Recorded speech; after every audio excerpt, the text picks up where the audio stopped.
नमस्कार, खरा सौदा में आपका स्वागत है। आपके साथ मैं हूं अभिषेक सतवर्तम और मेरे साथ है मेरी सहयोगी मानसी दवे। बाजार में हमने 2 दिनों की तेजी पर कल ब्रेक लगते हुए देखी और आईटी शेयरों में कमजोरी थी, कहीं न कहीं कमजोर नतीजों की आशंका थी। उसके चलते हमने सेकंड हाफ में देखा बाजार ऊपरी स्तर से नीचे आए, लेकिन कल बाजार बंद होने के बाद बाजार के लिए जो क्यूज आए वो ठीक ठाक आया। अमेरिका में हमने देखा है कि महंगाई में कमी आई है और उम्मीद से ज्यादा महंगाई घटी है। ऐसे में भारतीय बाजारों के लिए कितना बड़ा ये ब्रीदर है, कितनी राहत मिलेगी इससे। और टीसीएस के नतीजे थोड़े से अनुमान से कमजोर रहे। एचसीएल टेक हमने देखा कि वहां पर निराशा हाथ लगी है। ऐसे में इन दोनों शेयरों में ट्रेड कैसे होगा और आज का दिन, चूंकि आज वीकली एक्सपायरी भी है, आपकी रणनीति क्या होनी चाहिए ये भी जानेंगे। अपने तमाम एक्सपर्ट से आपके लिए जबरदस्त ट्रेडिंग कॉल्स समेत तमाम चीजों पर हम करेंगे चर्चा। लेकिन शुरुआत करेंगे बाजार के लिए 4 सबसे बड़े संकेतों के साथ। तो यूएस सीपीआई में कमी हम देख रहे हैं, 4.8 का आंकड़ा है। कोर सीपीआई जिसको कि हम ट्रैक करते हैं, हमारे लिए जिसको रेफरेंस माना जाता है।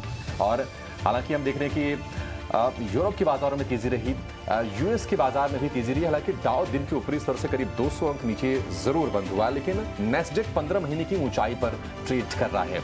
गिफ्ट निफ्टी इस वक्त सपाट ट्रेड करता हुआ आपको दिखेगा, 19,560 के आसपास का स्तर है। लेकिन कच्चे तेल को लेकर थोड़ी सी चिंता बढ़ रही है घरेलू बाजारों के नजरिए से।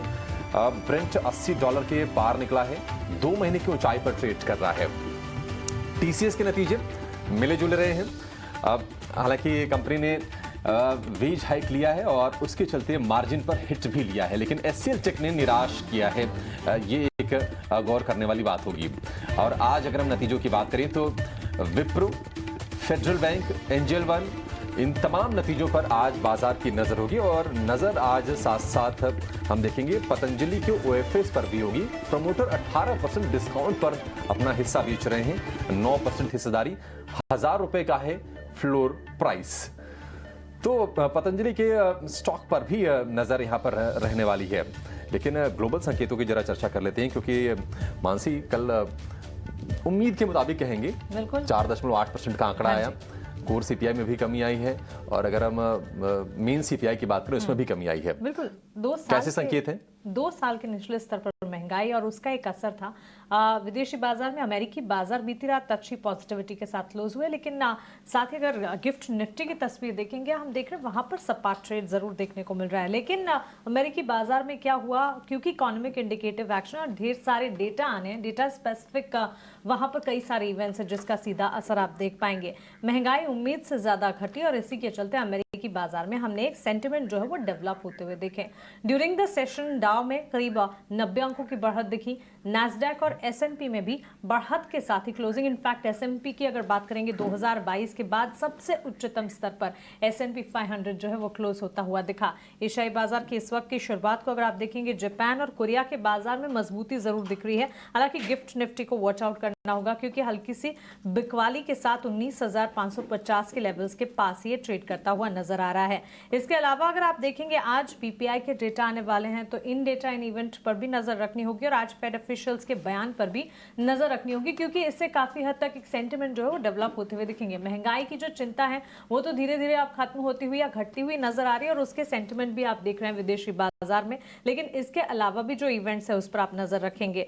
कल दोपहर की अगर बात करें, यूरोपीय बाजार की बात करें, डैक्स फुटसी कैट में हमने देखा मजबूती के साथ ही संकेत जो है वो डेवलप होते हुए नजर आए। ड्यूरिंग द सेशन जो है एक्शन काफी रहा। इसके अलावा अन्य संकेतों की अगर बात करें, बॉन्ड यील्ड और साथ ही कमोडिटी मार्केट्स को अगर देखेंगे, बॉन्ड यील्ड 4% के नीचे, डॉलर इंडेक्स 100 के पास ट्रेड करता हुआ दिख रहा है। इस पर खास तौर से नजर रखें। और बुलियन मार्केट की चाल में अगर आप देखेंगे, सेफ हेवन के तौर पर सोने चांदी में चाहे विदेशी बाजार हो या घरेलू बाजार हो, मजबूती देख रहे हैं। 1% की तेजी बुलियन मार्केट में, गोल्ड में नजर आ रही है। ब्याज दरों में बढ़त पर होल्ड के अनुमान से ये तेजी जो है वो नजर आती हुई आपको दिखेगी। डॉलर इंडेक्स जो है 14 महीने के निचले स्तर पर इस वक्त ट्रेड करता है। कल भी हमने ये हाईलाइट किया था, आज भी, क्योंकि इसे एक पॉजिटिव सेंटिमेंट के तौर पर आपको मानकर चलना चाहिए। इसका एक इवेंचुअल इंपैक्ट जो है वो आगे पड़ता हुआ जरूर दिखेगा।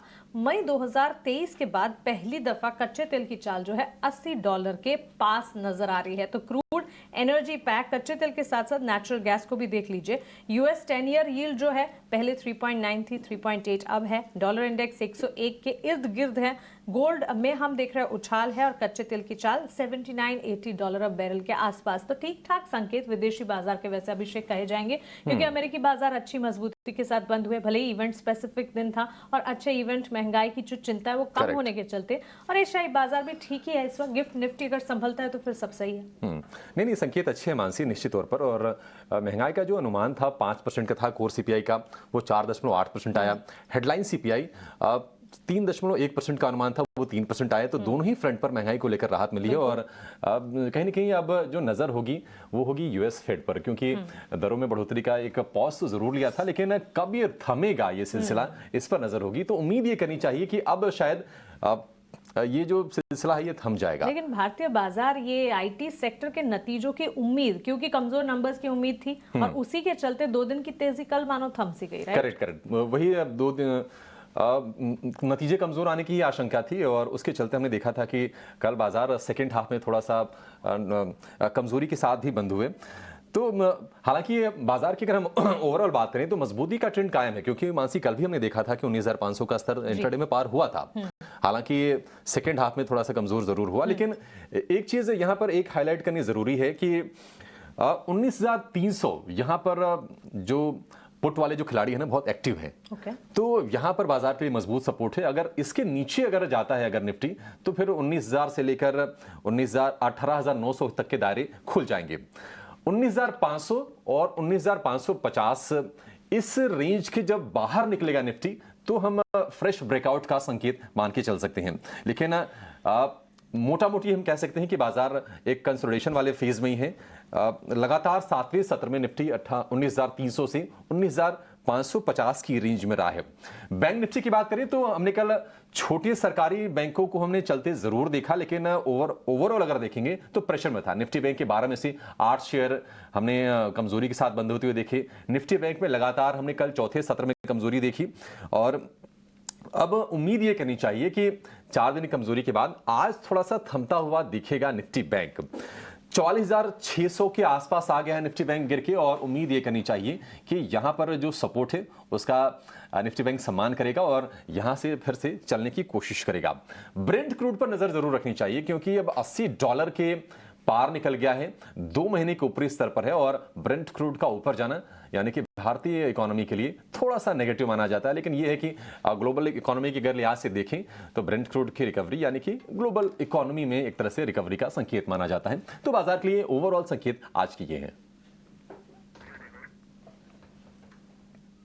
तो ये हैं कुछ ओवरऑल संकेत, हमने आपके सामने ग्लोबल और घरेलू मार्केट से किस तरह के संकेत मिल रहे हैं वो भी आपके सामने रखे। लेकिन अब एक बार समझ लेते हैं कि एफएनओ सेटअप इस वक्त कैसा दिखाई दे रहा है। हमारे साथ अंश जुड़ चुके हैं पूरा अपडेट लेकर। अंश, सबसे पहले तो ये बताइए कि निफ्टी में एफएनओ डेटा क्या कह रहे हैं? जी बिल्कुल, सबसे पहले तो हम शुरुआत करेंगे, निफ्टी चार्ट ले आते हैं स्क्रीन पर। निफ्टी अभी भी वही एक रेंज में फंसा हुआ है 7 सेशन से और 19,500 पर कंटिन्यूसली सेलिंग प्रेशर एक्सपीरियंस कर रहा है। अभी हम देख लेते हैं कि एफएनओ में क्या सेटअप बन रहा है। अगर एफएनओ देखें तो फ्यूचर्स में ओपन इंटरेस्ट कुछ 1.8% से बढ़ा है, लेकिन निफ्टी प्राइसेस नीचे गिरे हैं, तो इस वजह से यहाँ पे एक शॉर्ट बिल्डअप का ट्रेंड नज़र आ रहा है। अगर ऑप्शंस में देखें तो सबसे एक्टिव कॉल लग रहा है 19,450 का, जहाँ पर कॉल राइटिंग की जा रही है। मतलब वहाँ पर ट्रेडर्स एक्सपेक्ट कर रहे हैं कि इसके ऊपर नहीं जाएगा, इसके नीचे ही क्लोज होने के एक्सपेक्टेशंस है आज के दिन। अगर नीचे की तरफ देखें तो एक्टिव पुट बाइंग चल रही है 19,300 का, मतलब एक्सपेक्टेशन ये है कि इसके नीचे जाने के चांसेस भी है। अगर एफआई एक्शंस देखें तो एफआई कैश मार्केट में बिकवाली किया हुआ है। कई सेशंस की खरीदारी के बाद ऐसा लग रहा है कि एफआई थोड़ा सा थक गया है, थोड़ा सा एग्जॉस्ट हो गया है बाय करके, तो यहाँ पे हमें थोड़ी सी बिकवाली नज़र आई है। ये सस्टेन होता है नहीं, ये हमें आज के क्लोजिंग तक पता चल जाएगा। अगर हम एफआई इंडेक्स फ्यूचर्स में देखें तो वहाँ पे हल्की खरीदारी दिख रही है कुछ 74 करोड़ की। अगर हम यहाँ पे फ्यूचर कॉन्ट्रैक्ट में देखें कि खरीदारी कहाँ हुई है तो हम देखेंगे कि लॉन्ग कॉन्ट्रैक्ट में कुछ 1,800 कॉन्ट्रैक्ट्स लॉन्ग हुए हैं। मतलब एफआईआई एक्सपेक्ट कर रहे हैं फ्यूचर मार्केट में कि निफ्टी थोड़ा सा ऊपर जाने के चांसेस है। अगर एफआई का इंडेक्स ऑप्शंस देखा जाए तो यहाँ पे करीबन 2,590 करोड़ की सेलिंग हुई है। इसे अच्छे से समझने के लिए कॉन्ट्रैक्ट्स देख लेते हैं कि ऑप्शंस में कहाँ पर खरीदारी और कहाँ पे बिकवाली हो रही है।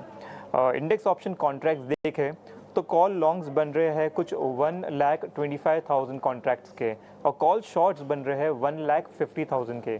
तो कॉल लॉन्ग तब लिया जाता है जब ट्रेडर्स को लगता है कि ये एक ऊपर का लेवल है, इसके ऊपर जाने वाला है इंडेक्स, और कॉल शॉर्ट तब लिया जाता है जब लगता है कि ये उसके ऊपर का लेवल है, वहाँ से और ऊपर नहीं जाएगा। तो ये आंकड़ा देखकर ऐसा लग रहा है कि एफआई एक्सपेक्ट कर रहे हैं कि जो इंडाइसिस है वो अभी जो लेवल है उसके थोड़े ऊपर लेवल से और थोड़ा ऊपर जाने वाले हैं, लेकिन एकदम भी ऊपर नहीं जाने वाले, इसलिए एकदम ऊपर उन्होंने वहाँ पे कॉल शॉर्ट्स किए हैं और थोड़ा ऊपर वहाँ पे कॉल लॉन्ग बनते हुए नज़र आ रहा है। ठीक है, तो ये तो है निफ्टी के डेटा, लेकिन इसके अलावा अंश ये भी बताइए कि बैंक निफ्टी का सेटअप कैसा लग रहा है?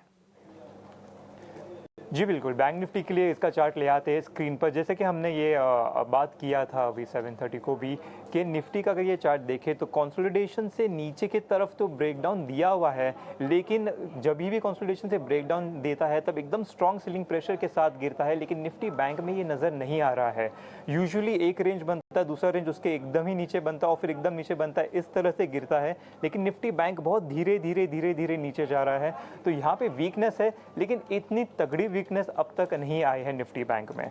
अगर इसका फ्यूचर कॉन्ट्रैक्ट देखें तो ओपन इंटरेस्ट कुछ 6% से गिरा है, जिसके चलते हम देख रहे हैं कि यहाँ पे लॉन्ग अनवाइंडिंग का ट्रेंड नज़र आ रहा है। जो भी लॉन्ग बने थे वो धीरे धीरे कटते जा रहे हैं, इसलिए लॉन्ग अनवाइंडिंग बनता हुआ दिख रहा है। अगर इसका ऑप्शन मार्केट देखें तो 44,800 पर कॉल राइटिंग हो रही है, जिसे एक रेजिस्टेंस के तौर पर देख सकते हैं, और नीचे की तरफ पुट राइटिंग हो रही है 44,400 पर। मतलब ट्रेडर्स एक्सपेक्ट करें कि इस लेवल के नीचे नहीं, इस लेवल के थोड़ा ऊपर क्लोज होने के चांसेस है। जैसे कि आज एक्सपायरी भी है, तो ये जो भी लेवल से ये आज के लिए वैलिड है। तो सारे के सारे लेवल्स जो है वो आज के लिए वैलिड है। लेकिन अंश, ये तो हुई निफ्टी बैंक निफ्टी की स्ट्रैटेजी की बात। स्टॉक स्पेसिफिक एफएनओ में कौन से 2 स्टॉक्स हैं आज हमारे रेडार पर, ये आप बताइए। जी बिल्कुल, सबसे पहला हमारे रेडार पर है एस्ट्रल। अगर इसका हम चार्ट देखें और इसका चार्ट ले आते हैं स्क्रीन पर, तो आप देखेंगे कि सबसे पहले तो ये एक डाउन ट्रेंड में था, उसके बाद में 2-3 सेशन का थोड़ा साइडवेज बना और फिर वहाँ से ब्रेकआउट देता हुआ नज़र आया। तो यहाँ पे एक ऐसे यू शेप रिवर्सल जैसा बनता हुआ नज़र आ रहा है।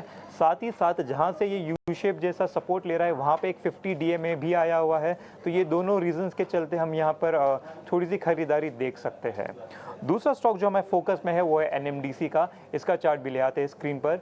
इसका चार्ट देखें तो यहाँ पे एक double bottom chart pattern form हुआ था, वहाँ से ब्रेकआउट देता हुआ नज़र आया है। तो ये जो भी कंसोलिडेशन बना था, जो भी ये रेजिस्टेंस था, वहाँ से ब्रेकआउट दिया। तो सेलिंग प्रेशर से मानते कि यहाँ पे थोड़ा सा कम हो चुका है, ख़त्म हो चुका है, और बाइंग प्रेशर आने के हाई चांसेस है, इसलिए यहाँ पे एक अच्छा लॉन्ग कैंडिडेट बन रहा है। और साथ ही साथ स्टॉक ने 2 मंथ हाई भी छुआ है।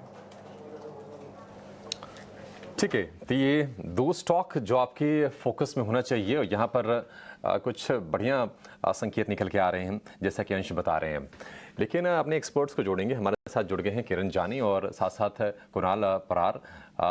किरण और कुणाल, आप दोनों का बहुत शुक्रिया, स्वागत है टी9 स्वदेश पर। किरण, शुरुआत आपसे करना चाहेंगे। देखिए, एनएससी ने एक बार फिर से बदलाव किया है। जो निफ्टी बैंक की जो वीकली एक्सपायरी होगी वो अब सितंबर से ना बुधवार को होगी, यानी कि हर दिन सोमवार से लेकर शुक्रवार तक कोई न कोई एक्सपायरी आप लोगों को शायद थोड़ा सा परेशान करती रहेगी। आप इस मूव को पहले तो ये बताइए कि कैसे देख रहे हैं और इससे क्या बदलाव होगा। गुरुवार से अगर उसको बदल के बुधवार को किया जा रहा है वीकली एक्सपायरी को, हालांकि जो मंथली एक्सपायरी है वो गुरुवार को होती रहेगी, ये बदलाव क्यों किया गया है और इससे क्या फर्क पड़ेगा? किरण, जरा ये समझाइए। Very good morning everyone. So जैसे आपने बताया, डेफिनेटली अब 6 सितंबर से ऐसा रहेगा कि हर दिन देयर इज अ एक्सपायरी। हर दिन अलग अलग इंस्ट्रूमेंट की एक्सपायरी रहेगी डेफिनेटली। लेकिन कहीं ना कहीं ये एक ट्रेडर्स की ओर से डिमांड भी थी। आई गेस के सब लोग चाहते भी थे एज अ ट्रेडर कि अगर हर दिन एक्सपायरी होती है तो कहीं ना कहीं जो कमाने के मौके या तो जो स्ट्रेटेजी डिजाइनिंग है उसमें कहीं ना कहीं उनको टाइम मिलता है। जैसे गुरुवार को ही या तो कोई एक कॉमन डे पे सभी इंस्ट्रूमेंट की एक्सपायरी होती है, तो जो आर्बिट्रेज की अपॉर्चुनिटी थी या तो जो मोमेंटम कैच की अपॉर्चुनिटी थी वो कहीं ना कहीं मिस हो जा रही थी, because everyone is busy some and other instrument. तो अब एक बाइफिकेशन हो गया है जिसकी वजह से पार्टिसिपेशन बढ़ सकता है डेफिनेटली, ये हमें ध्यान रखना पड़ेगा। दूसरी तरफ अब हम देख सकते हैं कि कैलेंडर स्प्रेड हो गया है, तो कैलेंडर स्ट्रेटेजीज जो हो गई उसमें थोड़ा और पार्टिसिपेशन बढ़ सकता है। वहाँ अगर ये चीज की जरूरत क्या थी, तो कहीं ना कहीं अगर हमको ग्लोबल लेवल पे मैच करना है, तो अगर आप यूएस मार्केट की बात कीजिए, यूरोप मार्केट की बात कीजिए, जापानीज मार्केट की बात कीजिए, तो वहां पे कहीं ना कहीं डेली एक्सपायरी इज अवेलेबल। हम तो वीकली एक्सपायरी में देख रहे हैं इंस्ट्रूमेंट वाइज, तो लग रहा है कि कहीं ना कहीं हम उसी नक्शे कदम पे चल रहे हैं। सूनर और later we will also have a daily expiry also. तो एज ऑफ नाउ हर दिन एक्सपायरी है, but we sooner have to get ready for the daily expiry also. बिल्कुल। इनफैक्ट आपका काम बढ़ गया, लेकिन ट्रेडर्स को स्ट्रैटेजी डिजाइनिंग में काफ़ी मदद होगी और इसी के चलते इस तरह के नए डेवलपमेंट्स। लेकिन किरण, फिर आप बताइए आज के लिए अब ट्रेड सेटअप कैसा है, क्योंकि वीकली एक्सपायरी का दिन और वॉलेटिलिटी कल मार्केट में हमने देखी थी। इनफैक्ट आईटी के जो नतीजे आने का अनुमान था उसने भी बाजार में थोड़ा सा कंसर्न पैदा किया। उसके बाद अब नंबर्स भी हैं हमारे सामने जो कि वीक ही है एज एक्सपेक्टेड। आज के लिए क्या स्ट्रैटेजी बनाई जाए? तो ओवरऑल अगर स्ट्रेटेजीज की हम बात करें, तो लास्ट वीक से ही हमारा जो एक कंसर्न है या तो एक कॉशियसनेस हम मार्केट के ऊपर बता रहे हैं। So we are continue with the same view. जिस तरह से हमने ट्यूसडे भी बात की थी, आज भी हमारा टोन सिमिलर रहेगा। हमारा जो एक हाईलाइटिंग पॉइंट है वो है पुट राइटिंग का डेटा। आप देखिए, कॉल राइटिंग, कॉल बाइंग या तो पुट बाइंग जिस क्वांटम में हो रही है, पुट राइटिंग उतने क्वांटम में नहीं हो रही है। विक्स भले ही लोअर लेवल के ऊपर हो, मार्केट ऑल टाइम हाई के ऊपर हो, लेकिन पुट राइटर्स का जो कॉन्फिडेंस होना चाहिए वो लास्ट एक वीक से मिसिंग है। वो एक क्लियर इंडिकेशन है कि मार्केट में हमें कॉशियस रहना चाहिए। कल की भी मैं बात करूं तो put writers only 42,000 lot carry करके गए हैं, जिसके सामने कॉल राइटर्स आप देखो तो 1,57,000 लॉट है। तो ये क्लियर इंडिकेशन है कि मार्केट एक टाइम वाइज करेक्शन या तो प्राइस करेक्शन थोड़ा बहुत आ सकता है। अब मैं लेवल वाइज की अगर बात करूं तो निफ्टी के अंदर 19,400, 19,500 लास्ट 2 दिन से हम देख रहे हैं कि 19,400 के ऊपर मार्केट गैप अप कर रहा है, लेकिन सस्टेन नहीं कर रहा है। रीजन बीइंग जिस तरह से कॉल राइटिंग वहां पे हुई है, 1,92,000 लॉट 19,400 की स्ट्राइक में है। 19,500 की स्ट्राइक है देखो तो वहां पे 3,64,000 कॉन्ट्रैक्ट्स है। अब आज एक्सपायरी है, एक्सपायरी के दिन इतना बड़ा ओपन इंटरेस्ट क्रॉस करना नेक्स्ट टू इम्पॉसिबल है। जनरली अब तक तो हमारा ऑब्जर्वेशन नहीं है कि 3 लाख का ओपन इंटरेस्ट लास्ट एक्सपायरी के दिन क्रॉस होता हो। तो आज के लिए क्लियर है कि कोई भी गैप अप होता है अगर 19,450 टू 19,500 हम निफ्टी के अंदर शॉर्ट सेल करके जाएंगे। जो एक्सपायरी एक्सपेक्टेड है वो 19,300 के आसपास एक्सपायरी है एक्सपेक्टेड है। रीजन बीइंग 19,300 के पुट राइटर्स भी 2 लाख लॉट का ओपन इंटरेस्ट होल्ड कर रहे हैं। तो एक रेंज है 19,300 टू 19,500। हमारा व्यू यही है कि जब भी आपको मौका मिले 19,450 के आसपास आप शॉर्ट सेल करके जाइए। नीचे में हम 19,200 पहले एक्सपेक्ट कर रहे थे, लेकिन लास्ट 3-4 दिन से जो डेवलपमेंट हो रहा है हमें लग रहा है कि ये टारगेट हम रीरेट करके अब 19,000 की वेट कर रहे हैं। तो कोई भी अगर नई अपॉर्चुनिटी आप मार्केट में बाय करने के लिए सोच रहे हैं तो वेट कीजिए 19,000 का, market should fall. Bank Nifty की बात करूं तो बैंक निफ्टी में कहीं ना कहीं भी एक रेंज बनी हुई है। लास्ट टाइम हमने देखा था 44,500 एक क्लस्टर रेजिस्टेंस था, उसके ऊपर मार्केट सस्टेन होते ही 44,500 तक की रैली देखी। लेकिन ये जो वीकली एक्सपायरी स्टार्ट हुई लास्ट फ्राइडे को, तब से हम कंटिन्यूअसली देख रहे हैं कि 45,000 से लेके 45,500 ये 500 पॉइंट के सभी कॉल राइटर्स 1-1 लाख का ओपन इंटरेस्ट होल्ड कर रहे हैं, विच इज अ मैसिव। तो कोई भी उछाल बैंक निफ्टी में भी आता है अगर 45,000 से लेके 45,200, तो वहां पे हमारा शॉर्ट सेल का नजरिया रहेगा। लेकिन साथ ही साथ हमें ये भी देखना पड़ेगा कि 44,400, 44,500 जो लास्ट टाइम का रेजिस्टेंस था वो कहीं ना कहीं सपोर्ट एक्ट करेगा। तो करंट मार्केट से हम कोई शॉर्ट सेल रिकमेंड नहीं कर रहे, लेकिन कोई भी गैप अप होता है मार्केट में 45,000 तो वहां पे एक बार शॉर्ट सेल की अपॉर्चुनिटी डेफिनेटली ढूंढनी चाहिए। और नीचे में हम 44,300 से लेके 44,400 की रेंज में कहीं हम बाइंग अपॉर्चुनिटी ढूंढ सकते हैं। तो दोनों इंडाइसेस में सेल ऑन राइज की हमारी स्ट्रेटेजी रहेगी। ठीक है। तो निफ्टी और बैंक निफ्टी दोनों में ही शॉर्ट साइड की स्ट्रैटेजी इस वक्त किरण आपको सुझा रहे थे। किरण, इसके अलावा आपसे स्टॉक स्पेसिफिक रणनीति भी जानना चाहेंगे। आज के लिए ट्रेडिंग आइडियाज क्या होंगे आपकी तरफ से?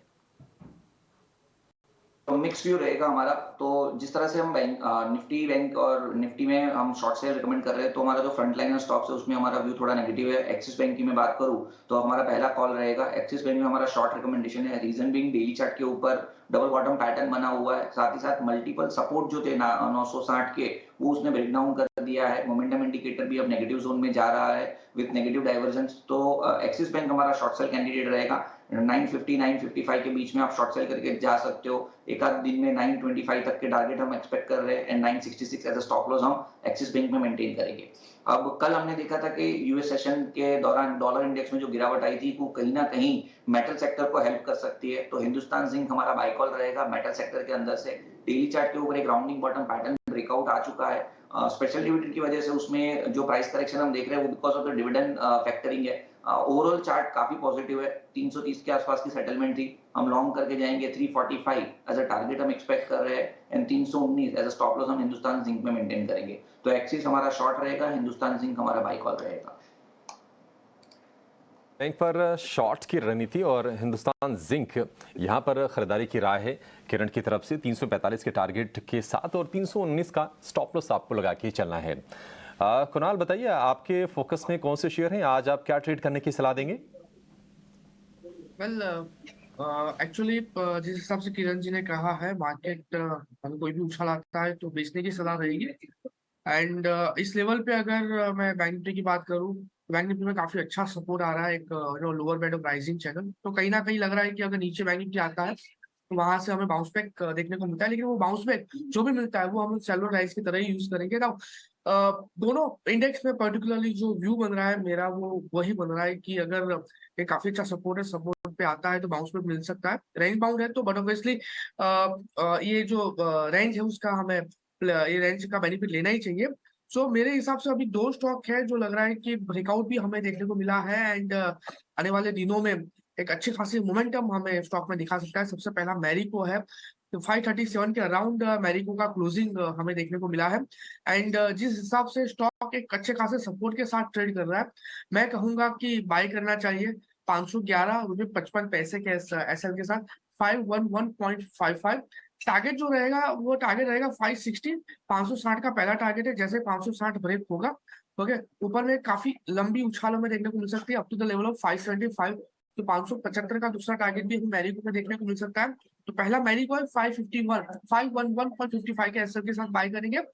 दूसरा जो स्टॉक है वो है एसआरएफ। एसआरएफ में अगर मैं बात करूं तो एक अच्छे खासा वॉल्यूम के साथ ब्रेकआउट हमें देखने को मिला है, पर्टिकुलरली अर्ली चार्ट में। प्लस एक काफी अच्छा स्ट्रॉन्ग सपोर्ट 2155 2160 के लेवल पे, क्योंकि अगर मैं प्रिसाइसली बात करूं तो 28 फेब को भी सेम लेवल का एक सपोर्ट लेने के बाद स्टॉक ने हमें वन वे रैली दिखाई थी ऊपर में 2640 तक की। तो सेम एक रेप्लिकेट मोमेंटम हम एक्सपेक्ट कर सकते हैं। तो एसआरएफ यहाँ से बाय करके चलने की सलाह बनेगी। टारगेट की बात करें तो ऊपर में एसआरएफ में जो टारगेट आएगा वो 2310 का है। 2310 से लेके 2355 के दो टारगेट हमें देखने को मिल सकते हैं। और एसएल की बात करें तो 2160 का एसएल हमें यहाँ पे मेंटेन करके चलना है। इंडेक्स पर स्ट्रैटेजी और स्टॉक स्पेसिफिक कॉल्स हमारे टेक्निकल एक्सपर्ट्स की तरफ से 4 कॉल्स आपके सामने, जिसमें एक बिकवाली की एक्सिस बैंक पर किरण की राय है शॉर्ट की। इसके अलावा हिंदुस्तान जिंक पर खरीदारी की कॉल और साथ ही कुणाल का ये मानना है कि एसआरएफ और मैरिको ये दोनों काउंटर्स हैं जिस पर खरीदारी का मन बनाकर आप चल सकते हैं। तो ये है ट्रेडिंग स्ट्रैटेजी और स्टॉक स्पेसिफिक आइडियाज हमारे एक्सपर्ट्स की तरफ से। लेकिन आइए आप हमारे सहयोगियों को जोड़ते हैं और कल के बाजार को अगर आप याद करेंगे तो कल के लिए सबसे बड़ा इवेंट था Q1 के नंबर्स, यानी कि रिजल्ट सीजन की शुरुआत। और ये शुरुआत जो है वो आईटी मेजर्स TCS और HCL टेक के नंबर्स से होनी थी। नंबर्स जो हैं वो बाजार बंद होने के बाद आए, लेकिन कैसे रहे नतीजे, इसके रिव्यू लेकर हमारे साथ हमारी सहयोगी अनीशा जुड़ी हैं। TCS और HCL टेक्नोलॉजीज के नंबर्स के रिव्यू हमें बताएंगी। वामाक्षी हमारे साथ जो कि इन दोनों कंपनियों के नतीजों के बाद ब्रोकरेजेस की रिपोर्ट्स क्या हैं वो बताएंगी, और शरद हर रोज की तरह खबरों वाले शेयर्स बताएंगे। तो आइए सबसे पहले Q1 नतीजों पर अनीशा से रिव्यू समझते हैं। अनीशा, TCS और HCL टेक्नोलॉजीज अनुमान था ही कमजोर कंसर्न्स वाले नंबर्स आएंगे और इसी तरह के नंबर्स देखने को भी मिले, बताइए कैसे रहे नतीजे? जी, टीसीएस की बात करें तो नंबर्स इतने ख़राब नहीं हैं। हाँ, थोड़े मिस हैं स्ट्रीट के एक्सपेक्टेशन से, क्योंकि स्ट्रीट 0.2 से 0.3% ग्रोथ एक्सपेक्ट कर रहा था कांस्टेंट करेंसी में, वो एकदम फ्लैट आया है। डॉलर ग्रोथ सिर्फ 0.4% आया, स्ट्रीट हाफ से 1% एक्सपेक्ट कर रहा था। मार्जिन्स में 20 बिप्स का थोड़ा मिस है, 23.4% मान के चल रहे थे, 23.2% आया है, बट उसमें 200 बेसिस पॉइंट का इम्पैक्ट है वेज हाइक को लेके, तो उसको फैक्टर करना पड़ेगा। प्रॉफिटेबिलिटी हाउएवर थोड़ा बेटर है। और इंटरनल्स की बात करें तो इतना बुरा नहीं लग रहा है टीसीएस का नंबर, क्योंकि जो डील विन है वो काफ़ी स्ट्रॉन्ग है, $10.2 बिलियन पे। उसमें से भी नॉर्थ अमेरिका में $5 बिलियन का डील विन है, BFSI से $3 बिलियन का डील विन है, तो ये थोड़ा पॉजिटिव साइंस उभर कर आ रहे हैं। बट मैनेजमेंट कमेंट्री की बात करें तो वो नॉन कमिटल है, वो नहीं बोल रहे हैं कि सेकेंड हाफ में रिकवरी होगा नहीं होगा, क्या टाइमलाइन है रिकवरी का उसका उनका अंदाज़ा नहीं है अभी इस पॉइंट पे। वो लोग कह रहे हैं डिमांड सेम है जैसा Q4 में था, वैसी ही सिचुएशन है, डील डिलेज हो रहे हैं एंड डबल डिजिट ग्रोथ इस साल थोड़ा मुश्किल लगता है जो मैक्रो चैलेंजेस है उसको लेके। तो फ्रॉम TCS थोड़ा म्यूटेड सेट है, बट इतना बुरा नहीं है जितना HCL टेक ने डिलीवर किया है। जी सबसे पहले HCL टेक के नतीजों की बात करें तो काफ़ी डिसअपॉइंटमेंट आया है वहाँ से, बिकॉज जो नंबर्स है काफ़ी कम है स्ट्रीट के एक्सपेक्टेशन से। स्ट्रीट मान के चल रहा था कि हाफ से 1% ग्रोथ आएगा, एक्चुअल नंबर एक्चुअली डिक्लाइन है 1% का। मार्जिन पे भी काफ़ी डिसअपॉइंटमेंट है, 17% से लोअर आया है मार्जिन, एंड इसकी वजह से आप अगर प्रॉफिटेबिलिटी की बात करेंगे तो ऑलमोस्ट 11% का डिक्लाइन है क्वार्टर ऑन क्वार्टर बेसिस पे, तो काफ़ी बड़ा मिस दिख रहा है। ER&D सेगमेंट में 5% का डिक्लाइन था, वो स्ट्रीट मान के चल रहा था, बट IT सर्विसेज में डिक्लाइन आया क्वार्टर ऑन क्वार्टर, वो थोड़ा सरप्राइजिंग है। जो हेडकाउंट की बात करें तो on a quarter on quarter basis वहाँ पे भी डिक्लाइन है ऑलमोस्ट 2500 पीपल का। अट्रिशन कम हुआ है, डील पाइपलाइन स्ट्रॉन्ग लग रहा है, तो डील पाइपलाइन की बात करें तो मैनेजमेंट कह रहे हैं वो ऑल टाइम हाई पे, तो एक वो सिल्वर लाइनिंग है। और सेकेंडली जो थोड़ा पॉजिटिव उभर के आ रहा है वो ये है कि मैनेजमेंट ने गाइडेंस मेंटेन किया है, वो अभी भी 6 से 8% ग्रोथ की बात कर रहे हैं FY24 में, और मार्जिन 18 to 19% एक्सपेक्ट कर रहे हैं। तो मे भी जो मैनेजमेंट का कमेंट्री है वो ये है कि सेकेंड हाफ में हम बहुत स्ट्रॉन्ग ग्रोथ देखेंगे, बट फॉर नाउ Q1 का नंबर काफ़ी वीक आया है HCL टेक से। ठीक है, तो HCL टेक के मार्जिन में हम देख रहे हैं कि 18% से गिर के 16% के आसपास का मार्जिन रिपोर्ट किया है।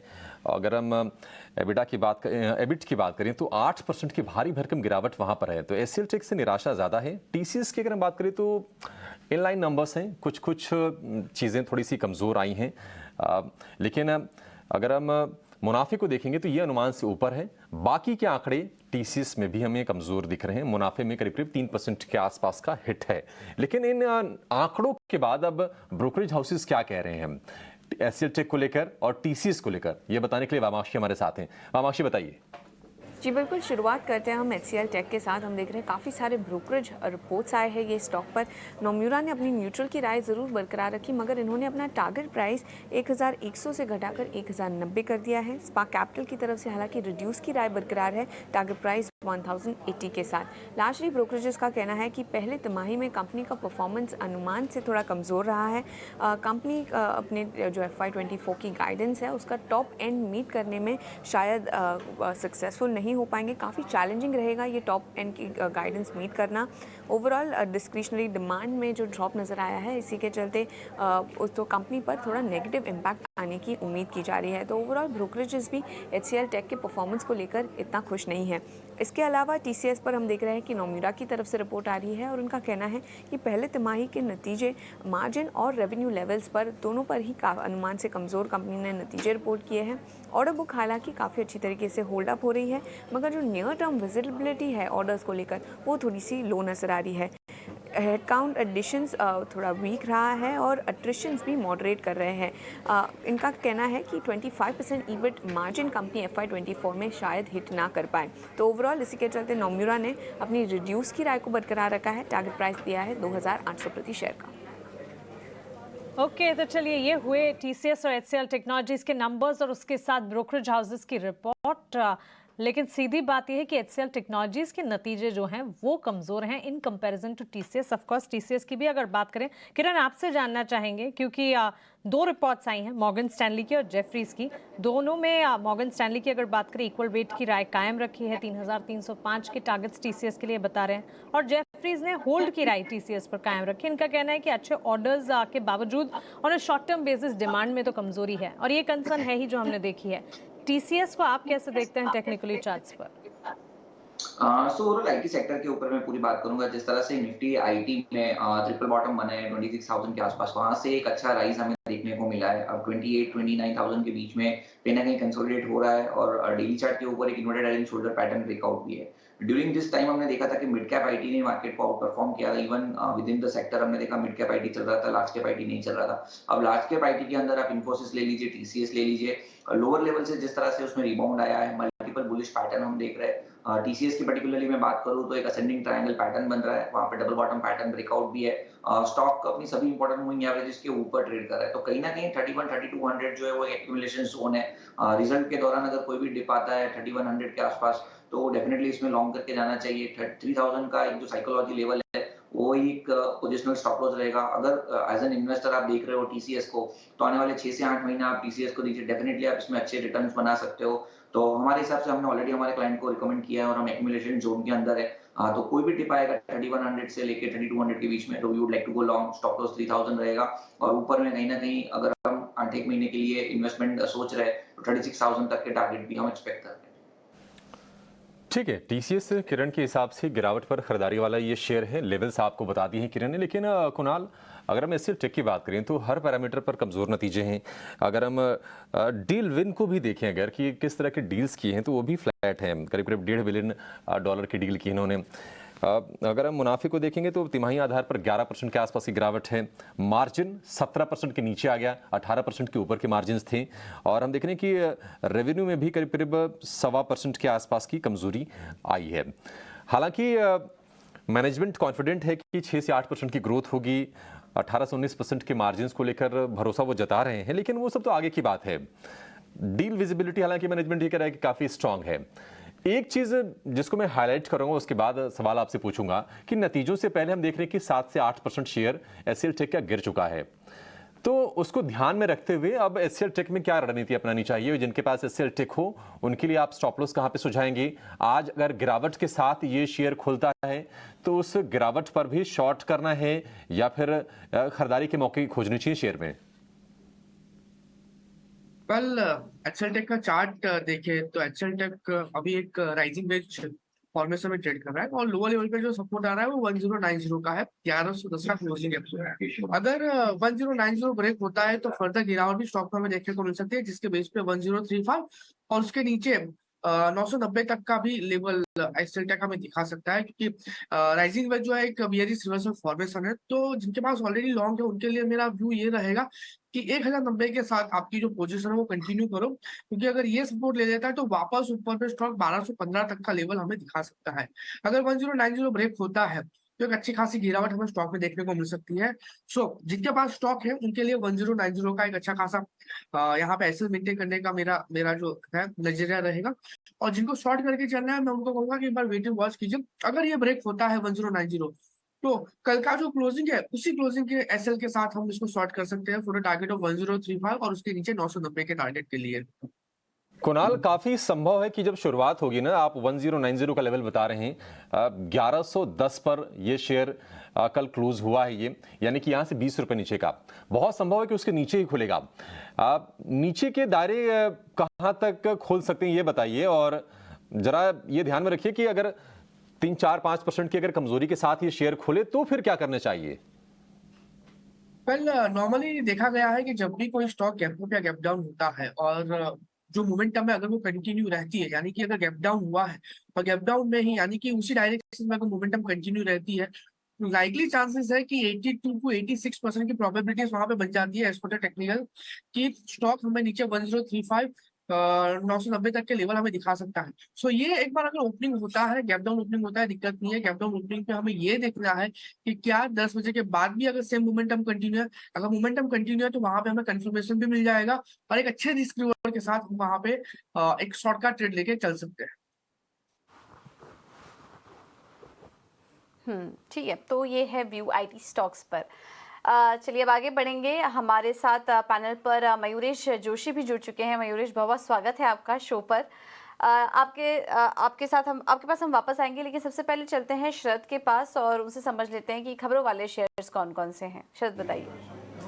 जी बिल्कुल, आनंद राठी के नंबर्स जो है वो बहुत स्ट्रॉन्ग सेट ऑफ नंबर्स देखने मिले हैं। टॉप लाइन और बॉटम लाइन दोनों में जो है 30% का ईयर ऑन ईयर बेसिस पे इजाफा देखने मिला है। इसके अलावा जो है पतंजलि फूड्स भी फोकस में रहेगा। यहाँ पे प्रमोटर्स लगभग 9% स्टेक ओएफएस द्वारा बेचेंगे।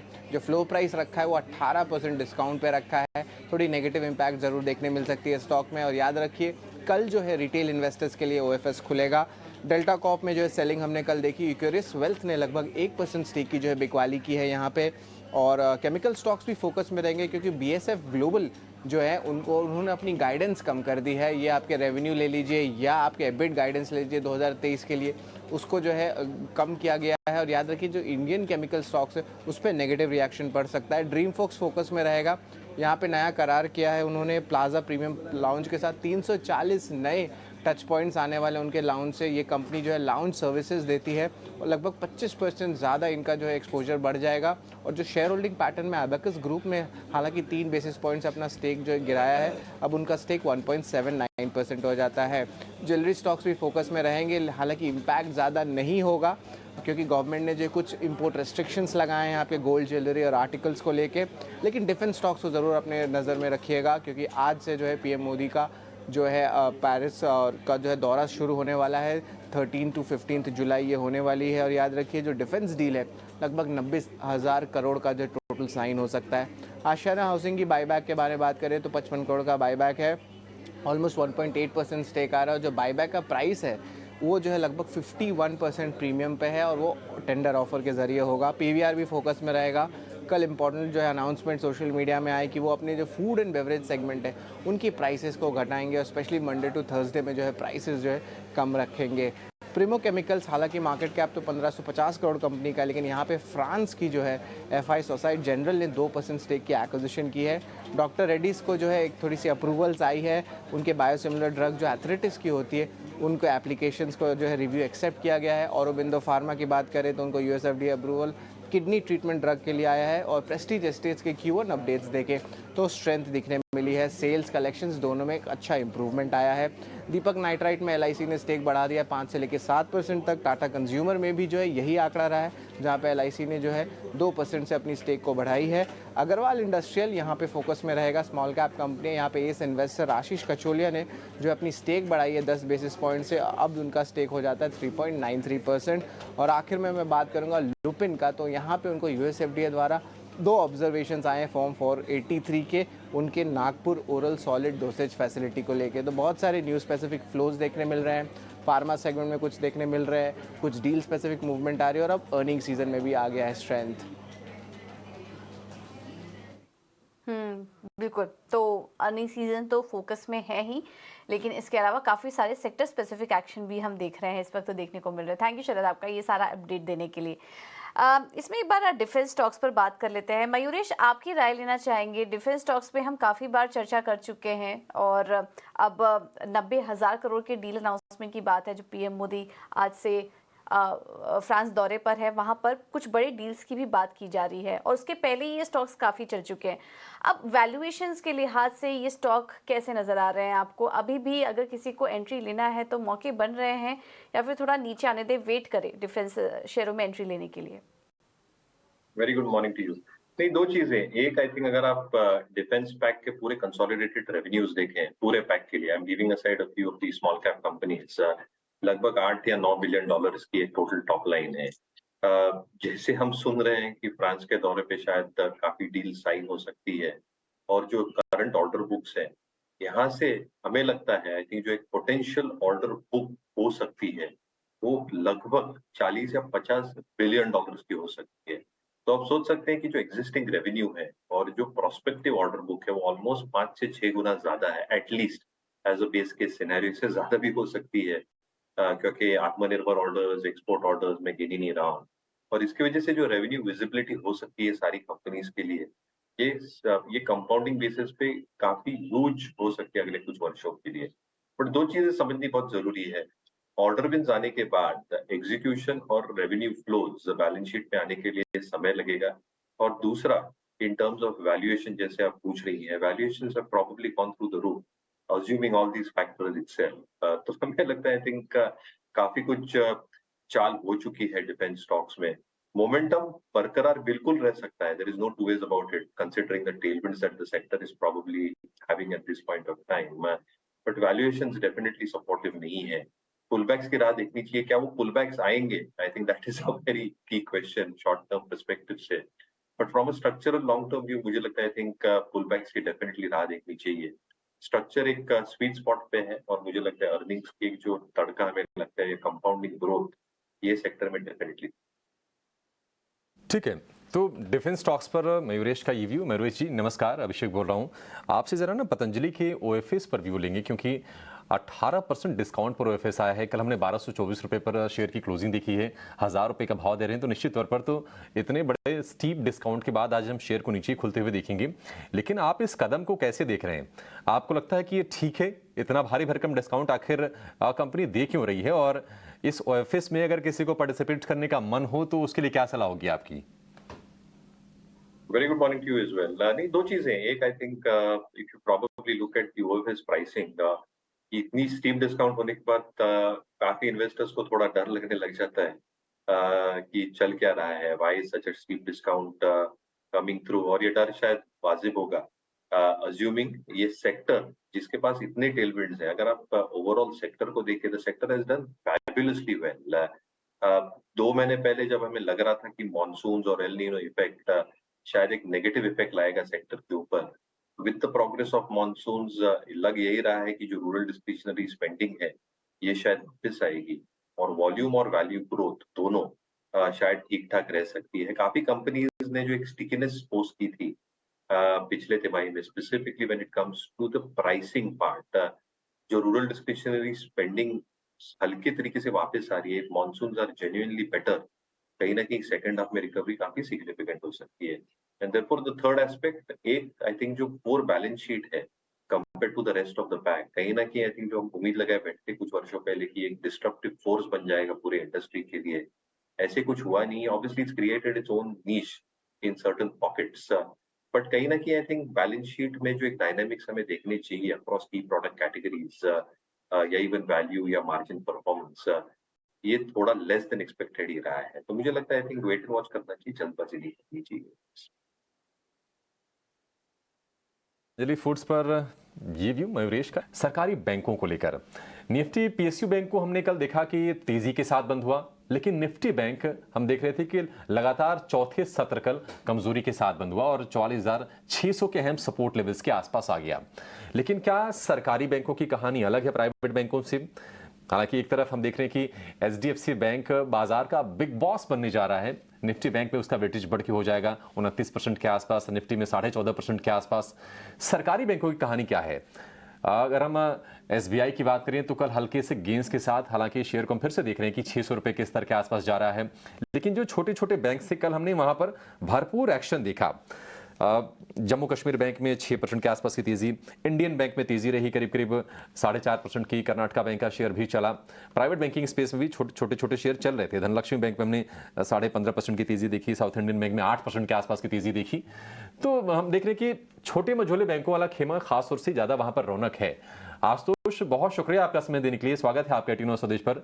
आपसे ये जानना चाहेंगे कि सरकारी बैंकों के लिए सपोर्टिव इस वक्त क्या चीज है? देखिए, निश्चित तौर पर सरकार की तरफ से इतना बड़ा कैपेक्स है, प्राइवेट कैपेक्स भी काफी ठीक ठाक हो रहा है और ग्रोथ भी निकल के आ रही है। आप ही बताइए कि आपको लगता है कि थोड़ा सा एक बढ़िया ट्रेंड इमर्ज हो रहा है सरकारी बैंकों के शेयरों में? तो 3 चीजें हैं जो सरकारी बैंक के पक्ष में इस समय चल रही है। सबसे पहली बात है कि उनके पास एक एक्सेस लिक्विडिटी है। कहां से ये एक्सेस लिक्विडिटी? तो उन्होंने जो पिछले 3 साल और मैं कहूँ 2 सालों में जो एक्सेस डिपॉजिट रेज किया था कंपेयर टू उनके क्रेडिट ग्रोथ के, और उन्होंने उसे एसएलआर में रखा था, तो वो एक्सेस लिक्विडिटी को न अभी वो एसएलआर से निकाल के धीरे धीरे बैंक रेट की ओर डिप्लॉय कर रहे हैं। तो उनकी requirement for incremental deposit is far lower. So उसका फायदा उनको मिल रहा है कि लो यील्डिंग एसेट्स जो एसएलआर था उसको वो हाई यील्डिंग क्रेडिट एसेट्स में डाल रहे हैं, जिससे उनका निम्स का इंप्रूवमेंट आ रहा है। फर्दर जब हम एक्सटर्नल इंटरेस्ट रेट एनवायरनमेंट को लेकर, कल हमें इंडिया का इन्फ्लेशन नंबर भी आया, यूएस का इन्फ्लेशन नंबर भी आया है, और जो ग्लोबल इंटरेस्ट रेट एनवायरनमेंट बन रहा है उसमें अब इंटरेस्ट रेट पीक आउट लगता है। शॉर्ट टर्म में हमारा इन्फ्लेशन ऊपर गया है, बट बेसिकली सब्जियों के भाव के कारण से गया है, और इफ उसको मैं 3 महीने का डिस्काउंट करूं तो मिड टर्म ट्रेंड जो है इन्फ्लेशन का डाउन ट्रेंड ही लगता है। कोर इन्फ्लेशन भी हमारा कल नीचे आया है। तो इंटरेस्ट रेट टॉप आउट होता है, तो उस एंगल से यदि मैं इस चीज को देखता हूं तो बॉन्ड जो उनका एक्सिस बॉन्ड पोर्टफोलियो है वहां से उनको शिफ्टिंग में भी प्रॉफिट हो रहा है। मींस जब वो बॉन्ड पोर्टफोलियो बेच रहे हैं और उसको क्रेडिट में शिफ्ट कर रहे हैं उस समय भी उनको ट्रेडिंग प्रॉफिट हो रहा है।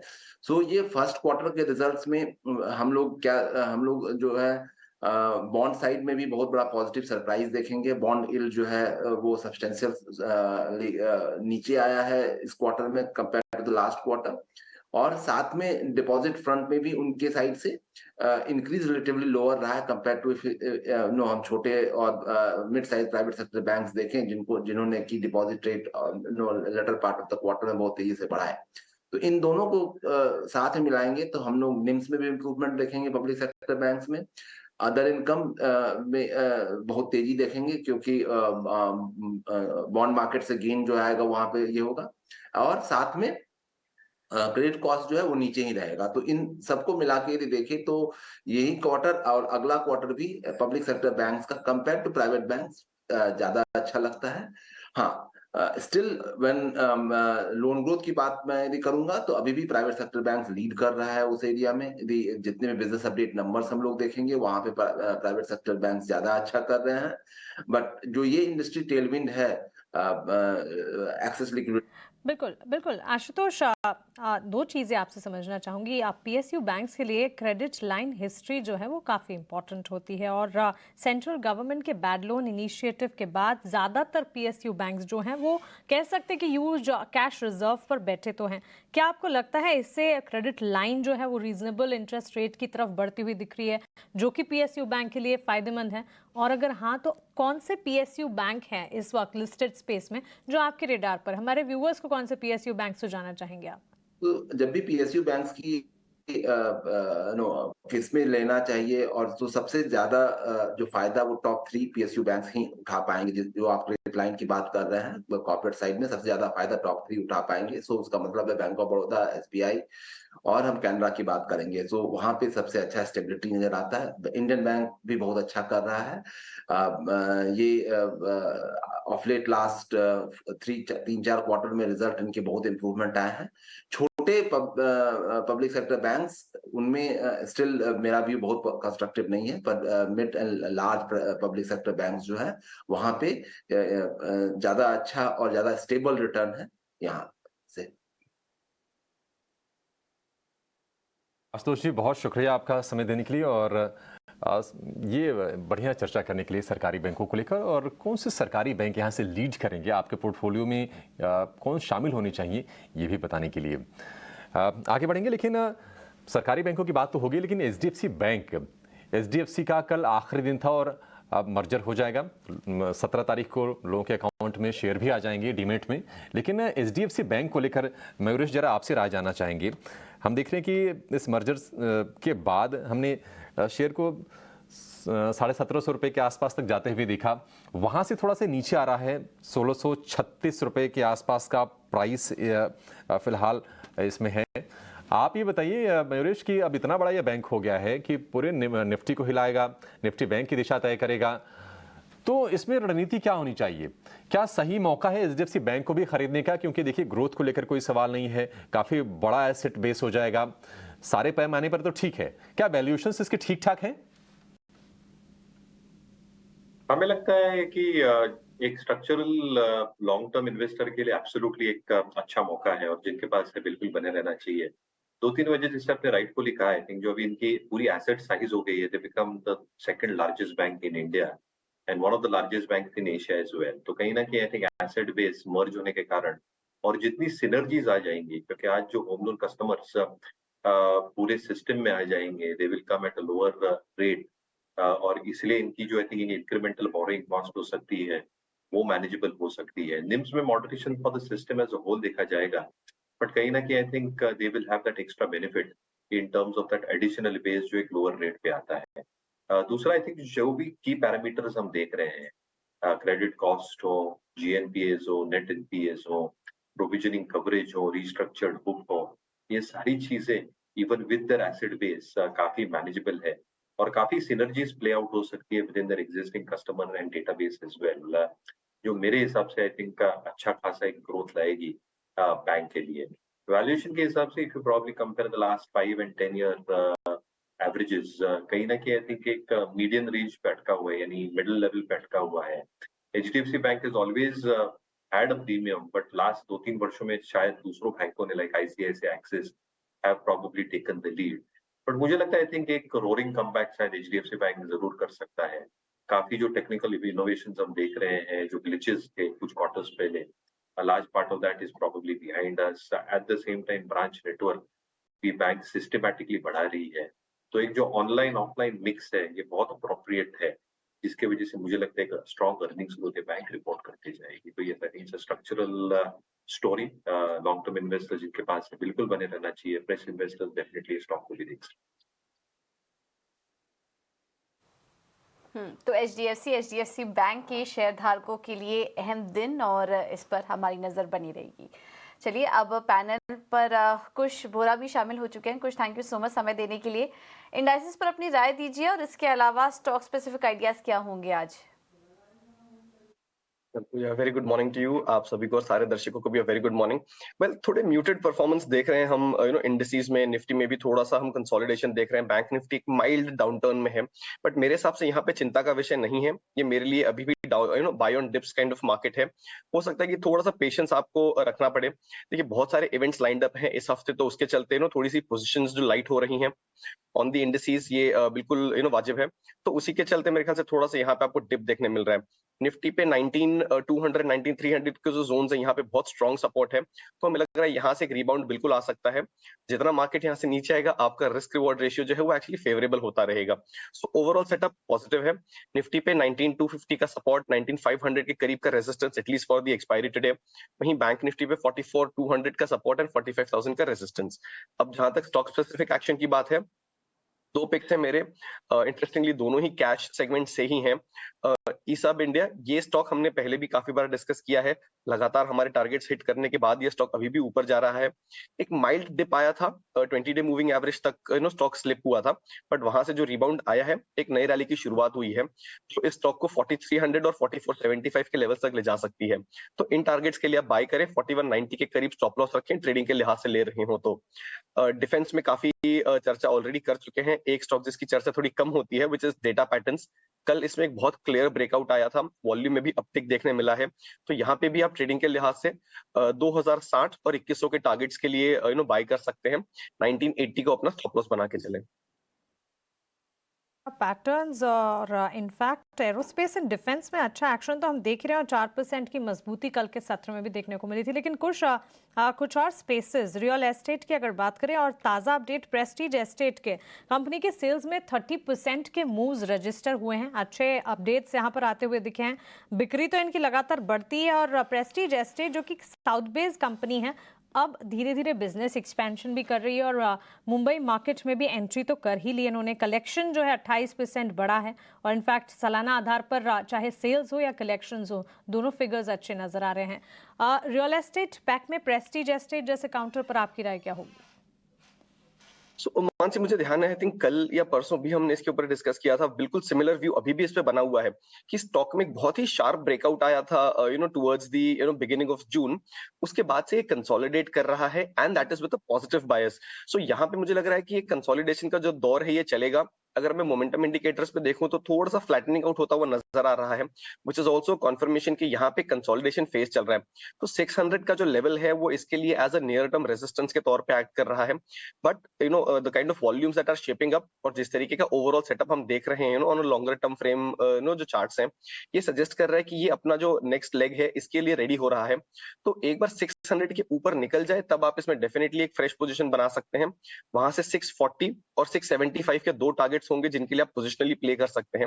और जो स्टॉप लॉस है आपका वो तब रहेगा 580 के करीब, जहां पे स्टॉक नियर टर्म सपोर्ट भी लिया है और इसके 20 डे मूविंग एवरेज भी बन रहा है। तो ओवरऑल सेट पॉजिटिव है, कंसोलिडेशन चल। ठीक है, प्रेस्टीज स्टेट्स पर कुछ का ये व्यू। लेकिन अब आपके लिए लेकर आएंगे एक शानदार मुनाफे का फंडा। हमारे साथ हैं SBI सिक्योरिटीज की सनी अग्रवाल। सनी, बहुत शुक्रिया आपका समय देने के लिए। स्वागत है आपका 18 स्वदेश पर।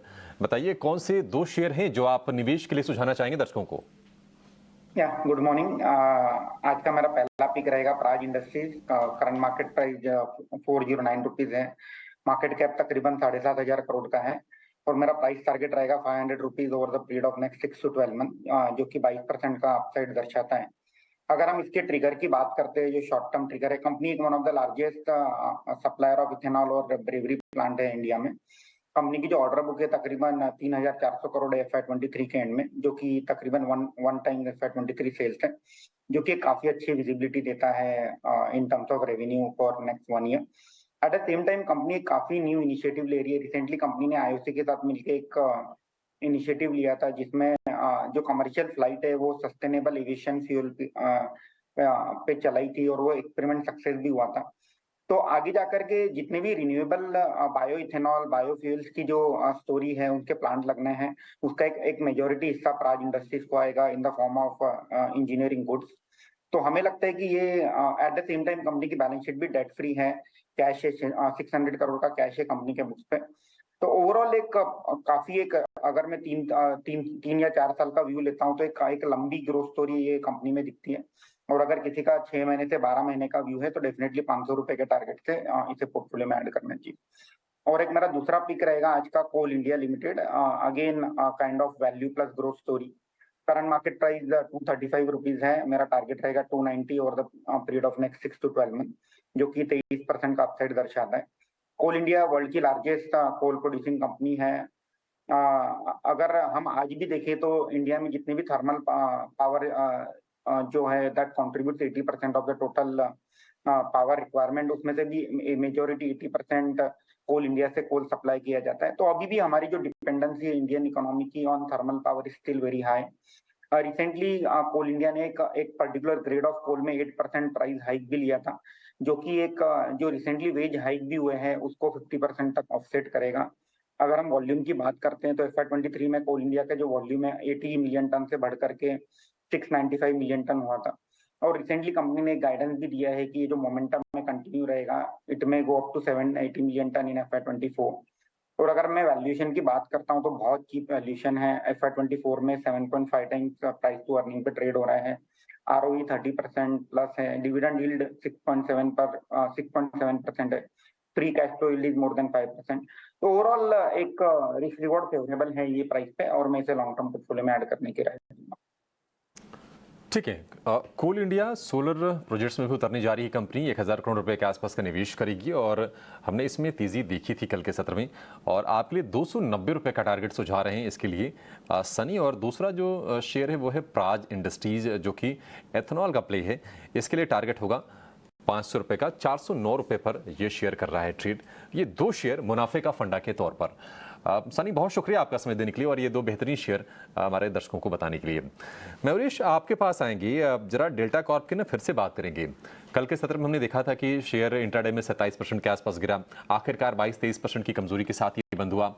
डेल्टा कॉर्प, अब चूंकि हम देख रहे हैं कि ये जो शेयर है ये 50 DMA, 100 DMA, 200 DMA, सारे जो क्रूशियल जो मूविंग एवरेजेस हैं उसके नीचे ट्रेड कर रहा है। और कल जो झटका लगा है, GST सीधे सीधे जो बढ़ा के 28% के हिसाब से चार्ज करने का जो फैसला किया गया है, कहीं ना कहीं सेंटिमेंट खराब हुआ है। हालांकि इंट्राडे में थोड़ी सी रिकवरी के संकेत दे रहा था डेल्टा कॉर्प। आप क्या सलाह देंगे? आज शुरुआत किस तरह की आप देख रहे हैं और क्या स्थिरता शेयर में आप देख रहे हैं या फिर घबराहट का माहौल बना रहेगा?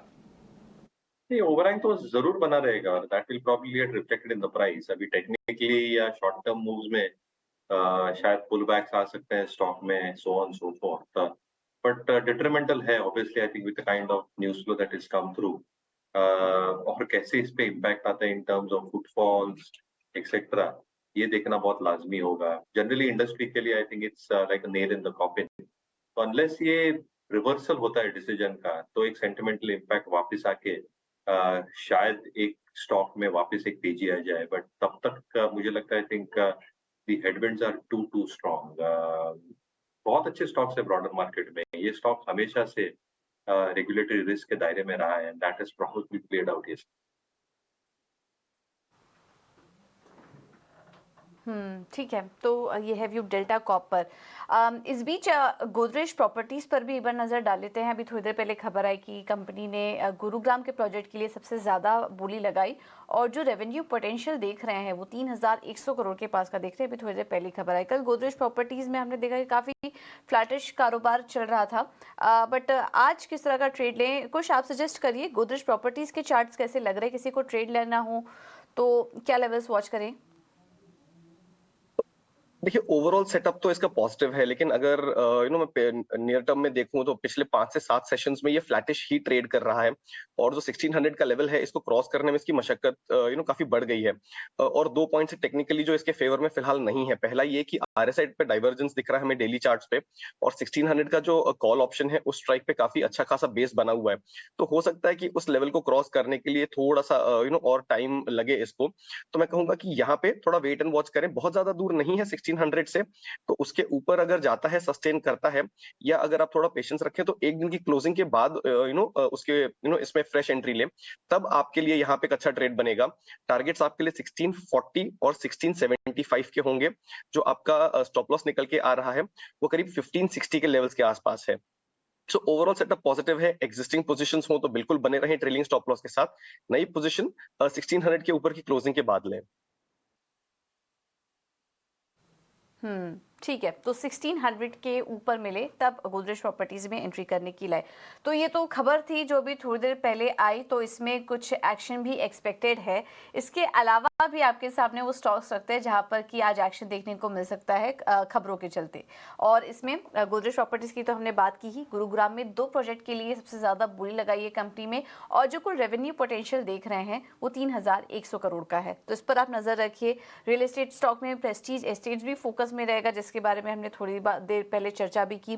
FY24 में बिक्री में 30% की बढ़त देखने को मिली है।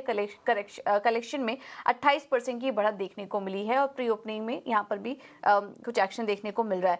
ल्यूपिन में आज दबाव देखने को मिल सकता है, क्योंकि कंपनी को US FDA की तरफ से 2 गड़बड़ियां यहाँ पर पाई गई हैं। 2 फॉर्म 483 ऑब्जर्वेशन मिले हैं। ये नागपुर की फैसिलिटी है जहाँ पर की कुछ दिक्कतें पाई गई हैं। इसके अलावा आशियाना हाउसिंग भी आज फोकस में रहेगा।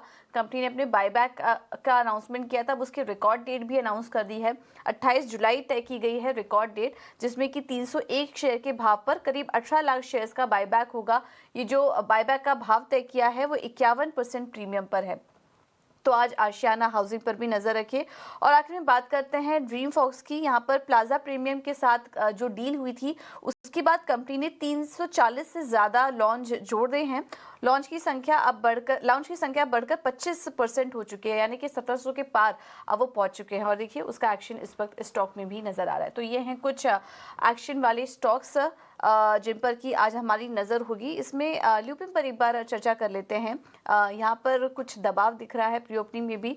कुछ क्या लग रहा है आपको ल्यूपिन में शुरुआत में क्या कुछ गिरावट आप एक्सपेक्ट कर रहे हैं खबर के चलते? देखिए खबर के चलते यहाँ पे बिल्कुल एक डिप आ सकता है, लेकिन ओवरऑल स्ट्रक्चर इसका पॉजिटिव है। अब ये जो खबर है ये टेक्निकली एक पॉइंट के साथ कोइंसाइड हो रही है, which is stock overheating territory के करीब ऑलरेडी पहुंच चुका था। So I think it will be a good idea कि यहाँ पे थोड़ा सा प्रॉफिट बुक करके चले, बिकॉज एक अच्छा खासा रनअप स्टॉक ऑलरेडी देख चुका है। In fact in the last 3 to 4 months इसमें काफी अच्छा रनअप आ चुका है। तो इसमें थोड़ा सा डिप आए तो मैं कहूंगा कि यहाँ पे बाइंग अपॉर्चुनिटी बनेगी। अगर मान लीजिए आपको ये करीब 900 to 920 के जोन्स के आसपास मिलता है, तब तो आपके लिए जो बाइंग प्रोफाइल है ये बहुत अच्छा हो जाएगा। एंड एज ए सेड जो ये न्यूज है ओवरहीटिंग के साथ कोइंसाइड हो रही है, तो प्रॉफिट बुकिंग बिल्कुल था ऑन द कार्ड्स और हो सकता है कि आते हुए दिखे। बट मेरे लिए फिलहाल लुपिन बाय ऑन डिप्स रहेगा। सो 900 to 920 के जोन्स में अगर आपको मिले तो ये आप यहाँ पे एक फ्रेश लॉन्ग पोजीशन इनिशिएट कर सकते हैं। ठीक है, ल्यूपिन पर ये व्यू। लेकिन एक जरा राय आप ना किरण स्पाइस जेट के शेयर पर दीजिए। कल हमने देखा था कि लोअर लेवल से ये शेयर काफ़ी रिकवर हुआ और प्रमोटर इसमें पैसे डालने के लिए थोड़े राजी हो गए हैं।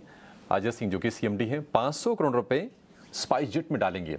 अब उससे कितना सुधार होगा ये तो देखना होगा, लेकिन आप ये बताइए कि स्पाइस जेट में क्या आप टेक्निकल आधार पर कोई बहुत बड़ा सुधार देख रहे हैं क्या?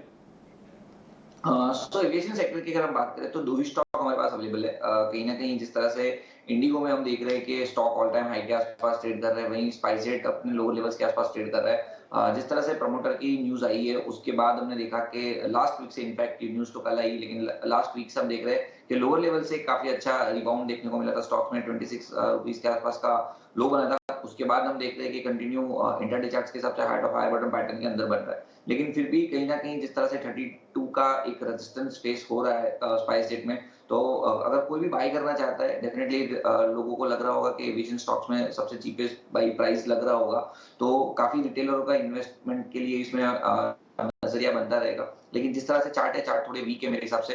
जब तक 32-33 का लेवल क्रॉस नहीं करता है तब तक थोड़ा वेट एंड वॉच करना चाहिए। तो कंडीशनल बाई रहेगा, अगर कोई बाई करना चाहता है तो 32 के ऊपर आप बाई कीजिए। जो ओवरऑल स्टॉप लॉस हमें मेंटेन करना है वो 31 का मेंटेन करना है। अगर 32 के ऊपर स्टॉक टिक जाता है तो देयर आर चांसेस कि आप 35-38 तक की एक रैली एक्सपेक्ट कर सकते हैं। तो शॉर्ट टर्म नजरिए के लिए या ट्रेडिंग पर्सपेक्टिव 31 के स्टॉप लॉस से 32 के ऊपर आप बाई कर सकते हैं।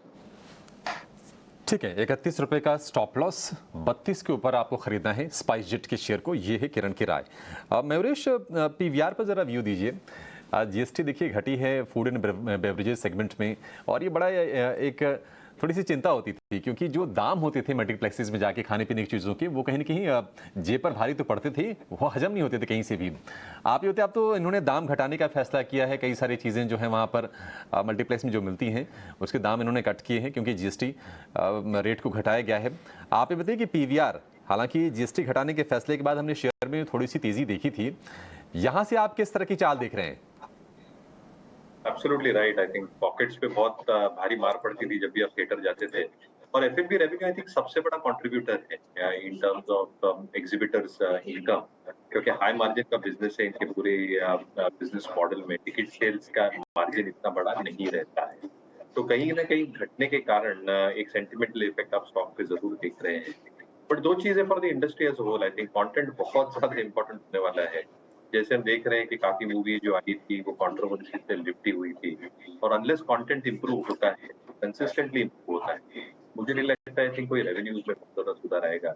इनफैक्ट मिशन इम्पॉसिबल के प्राइसेस देखिए जो लेटेस्ट रिलीज हुई, इनकी प्रीमियम थिएटर इटसेल्फ 1800 रुपये, 2100 रुपये, मुझे नहीं लगता, आई थिंक मेरी हिम्मत होगी ऐसे रेट्स पे कहीं जाके मूवीज देखने।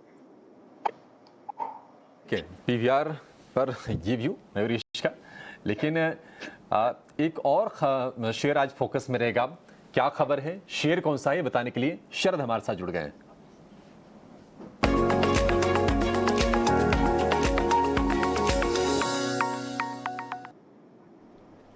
जी बिल्कुल, फोकस में रहेगा आइनॉक्स विंड, और यहाँ पे हमारे सोर्सेज बता रहे हैं कि कंपनी को जो है एक बड़ी ग्लोबल सर्टिफिकेशन मिल सकती है।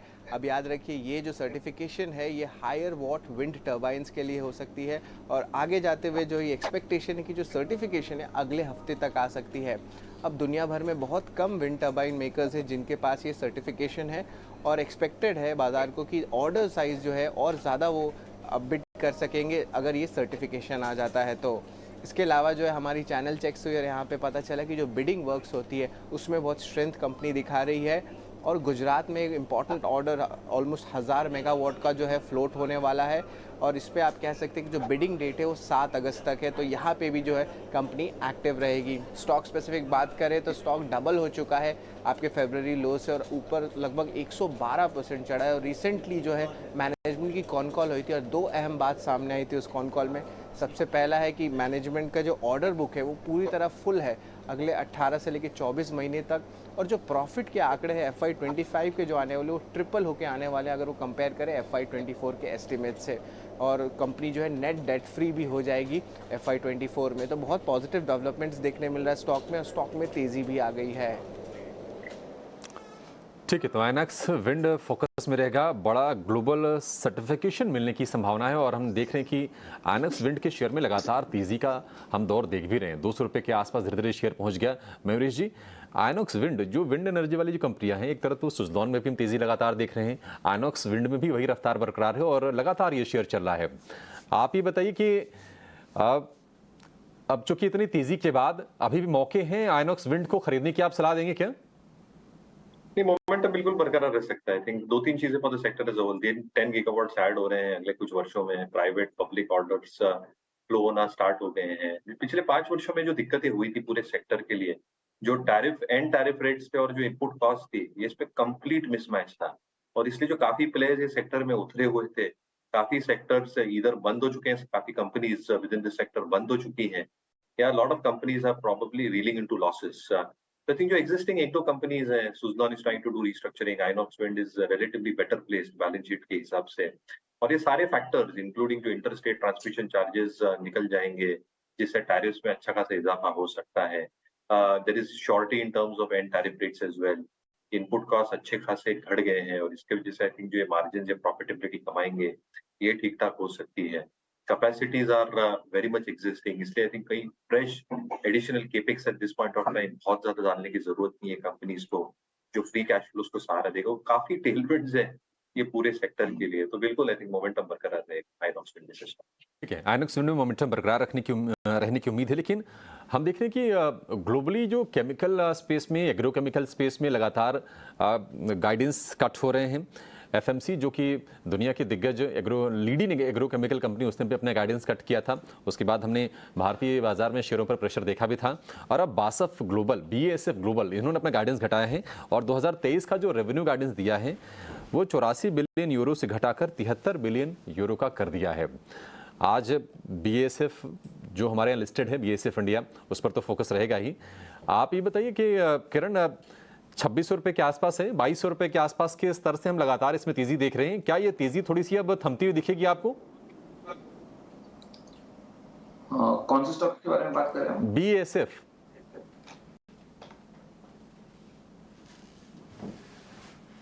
बासफ। यस, BASF की अगर हम बात करें तो 2600 के आसपास है। कहीं ना कहीं जिस तरह से एक राउंडिंग बॉटम पैटर्न ब्रेकआउट हम देख रहे थे, ये जो स्टॉक में ब्रेकआउट आया है वो 2500 के आसपास आया था। जिस तरह से टाइम वाइज करेक्शन ये स्टॉक्स में हो चुका है और जिस तरह से मोमेंटम इंडिकेटर यहाँ से प्ले आउट हो रहा है, हमारे हिसाब से कोई भी डिप आता है BASF में तो डेफिनेटली हमें लॉन्ग करके जाना चाहिए। जो स्टॉप लॉस यहाँ पे बन रहा है वो 2560 के आसपास बन रहा है। जब तक 2560 के ऊपर है तब तक डेफिनेटली इसमें लॉन्ग करके जाना चाहिए। ऊपर में जो ट्रेडिशनल रेजिस्टेंस है वो 2700 का है। जैसे 2700 क्रॉस करेगा एक अच्छी रैली हम BASF में एक्सपेक्ट कर सकते हैं, तो डेफिनेटली हमें करंट मार्केट प्राइस से लॉन्ग करना चाहिए। ठीक है, बासफ पर ये व्यू, लेकिन अब चलेंगे सीधे वामाक्षी के पास जो कि लेकर जुड़ गई हैं बिग बोल्ड ब्रोकरेजेस।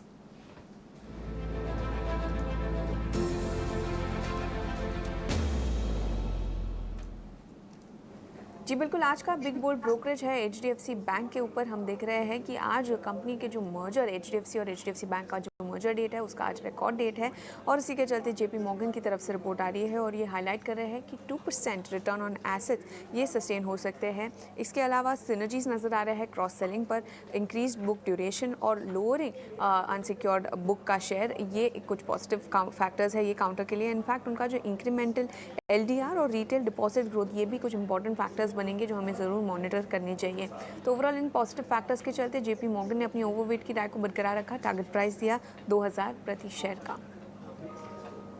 तो चलिए HDFC बैंक पर JP मॉर्गन की रिपोर्ट, लेकिन बाजार खुलने की तैयारी में, और इस वक्त अगर आप देखेंगे मार्केट के हीट मैप पर कुछ चुनिंदा स्टॉक्स है जहां पर अच्छा खासा एक्शन है, जिसमें सबसे आगे HDFC बैंक ही है जिस पर अभी हमने जिक्र किया। इसके अलावा अगर आप देखेंगे 19,500 के ठीक नजदीक बाजार जो है निफ्टी जो है वो खुलने की तैयारी करता हुआ। Hindalco, Tata steel, SBI, IndusInd bank, SBI life जैसे स्टॉक्स हैं जो कि on the face of it इस वक्त मार्केट के हीट मैप पर सबसे आगे खड़े हैं। IT स्पेस पर नजर रखनी होगी क्योंकि TCS के मिले जुले नंबर्स देखने को मिले, उसके ठीक साथ HCL टेक्नोलॉजीज के नतीजे जो थे वो कमजोर थे।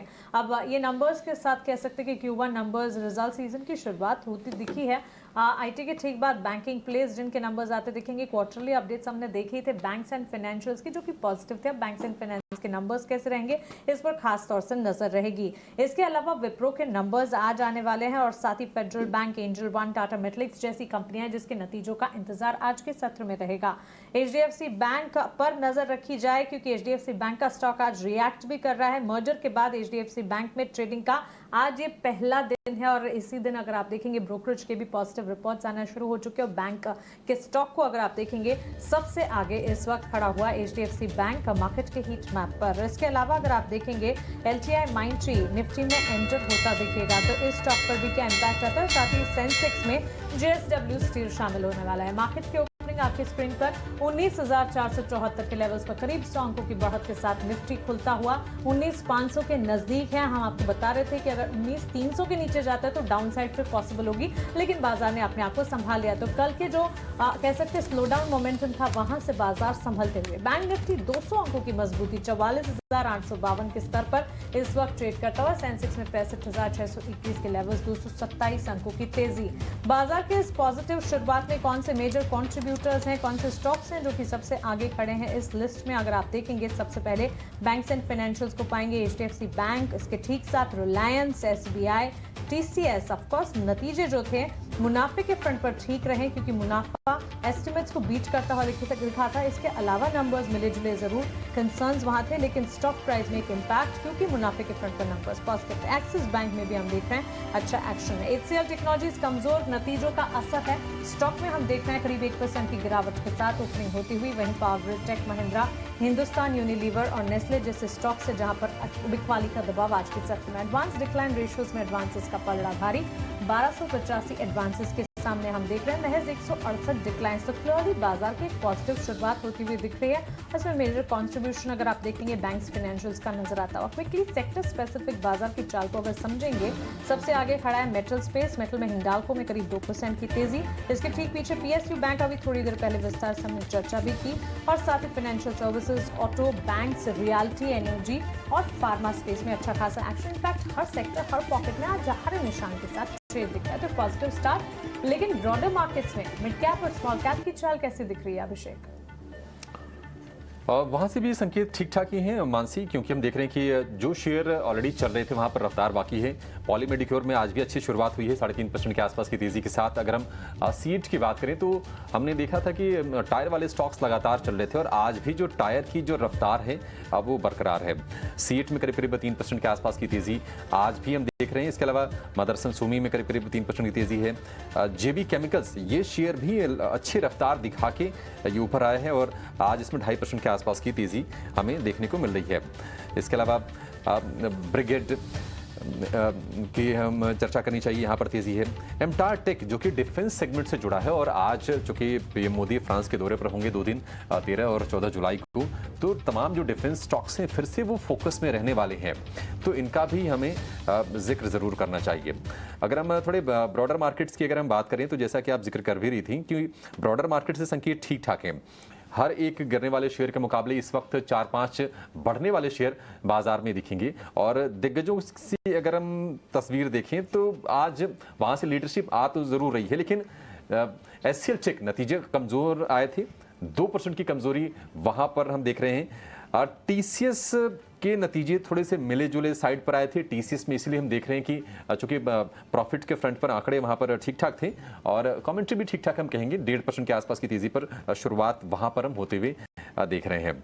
अगर हम वायदा बाजार की अगर हम बात करें तो HDFC लाइफ 1.5% ऊपर है। टाटा स्टील में हम देख रहे हैं कि थोड़ी सी बाइंग लौटती हुई दिख रही है।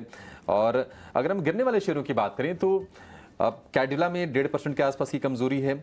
ल्यूपिन का शेयर कमजोर है, तो फार्मा स्पेस में थोड़ी सी कमजोरी हमें जरूर देखने को मिल रही है। इसके अलावा अगर हम सेक्टर वाइज अगर हम बात करें तो ऑटो इंसिलरी स्पेस में हम लगातार तेजी हम देख रहे थे और वहां पर भी कुछ सिलेक्टिव बाइंग आज भी हमें देखने को मिल रही है। संवर्धन मदरसन का शेयर 3% ऊपर जैसे हम चर्चा कर रहे थे। इसके अलावा शिवम ऑटोटेक, बैंको प्रोडक्ट्स, ये कुछ शेयर हैं जो चलते हुए दिख रहे हैं। बैंकिंग स्पेस में चूंकि हम कल देख रहे थे कि जो छोटे मझोले बैंक है वहां पर एक्शन ज्यादा था, आज भी हम थोड़ी बाइंग कुछ स्टॉक्स में देख रहे हैं और साउथ इंडियन बैंक 3% ऊपर है ये शेयर। इसके अलावा UCO bank, bank of Maharashtra, यहाँ पर हमें तेजी का आज मोमेंटम देखने को मिल रहा है। इसके अलावा कैपिटल गुड्स में थोड़ी सी बाइंग हमें देखने को मिल रही है। अगर हम होटल स्टॉक्स को देखेंगे तो थोड़ी बाइंग वहाँ पर भी है। ताज जीवीके, EIH एसोसिएटेड, EIH, ये तमाम स्टॉक्स आपको चलते हुए दिखेंगे और छोटी जो सर्विसेज वाली जो IT इंडस्ट्रीज हैं जैसे कि 63 मूव्स टेक, हम वहां पर भी देख रहे हैं कि 5% के आसपास की तेजी है और इस शेयर में लगातार तेजी हमें बनते हुए दिख रही है। तो ये बाजार का ये हाल है और अच्छी चीज़ ये है कि निफ्टी आज फिर से कल की कमजोरी के बाद 19,500 की तरफ बढ़ता हुआ आज हमें दिख रहा है। और आज अच्छी चीज़ ये है कि निफ्टी बैंक से भी सपोर्ट है। HDFC बैंक जो कि अब बाजार का बिग बॉस बन चुका है, वहां पर हम बाइंग आज देख रहे हैं। 1% के आसपास की तेजी यहां पर है। और एचडीएफसी ग्रुप के बाकी शेयरों की बात करें तो एचडीएफसी लाइफ में करीब 2% के आसपास की तेजी है। लेकिन बजाज ऑटो आज लीड कर रहा है 2% की मजबूती के साथ। और दूसरी ओर एचसीएल टेक, जहां पर शुरुआत थोड़ी सी कमजोर हुई थी, लेकिन लोअर लेवल से थोड़ी सी रिकवरी की कोशिश यहां पर भी हो रही है। तो मानसी, तो बाजार में जो स्ट्रेंथ है ना, वो विजिबल है। ये तेजी की बाजार की खूबसूरती होती है कि कुछ कमजोर अगर न्यूज हो ना, तो उसको भी डाइजेस्ट करके थोड़ा सा पचाने की कोशिश हो जाती है। एक्सपायरी के दिन 19,523 जो कि लाइफ टाइम हाई के लेवल्स है, महज 40 अंक दूर इस वक्त हम खड़े हैं। तो क्लियरली निफ्टी की पॉजिटिव शुरुआत होती हुई दिख रही है। आइए इस शुरुआत में मार्केट एक्सपर्ट्स का क्या मानना है, कौन से स्टॉक्स रेडार पर उनकी तरफ से ये जानते हैं। कुछ बताइए कैसे देख रहे हैं बाजार की ये शुरुआत और कौन से स्टॉक्स है ऑन दी ओपनिंग आपके रेडार पर। अच्छा, यहाँ पे ऑलरेडी एक किसी लॉन्ग पोजीशन हो तो अब मेरी सलाह रहेगी कि यहाँ पे आप अगर एक्सपायरी के हिसाब से लिया हो तो प्रॉफिट बिल्कुल बुक करके चले। 19,500 जो सुबह हमने लेवल डिस्कस किया था on the Nifty and 45,000 on bank Nifty, ये हिट होते हुए नजर आए हैं ओपनिंग पे ही। तो हो सकता है कि थोड़ा सा अब आपको यहाँ पे मोमेंटम फिजल आउट होता हुआ दिखे।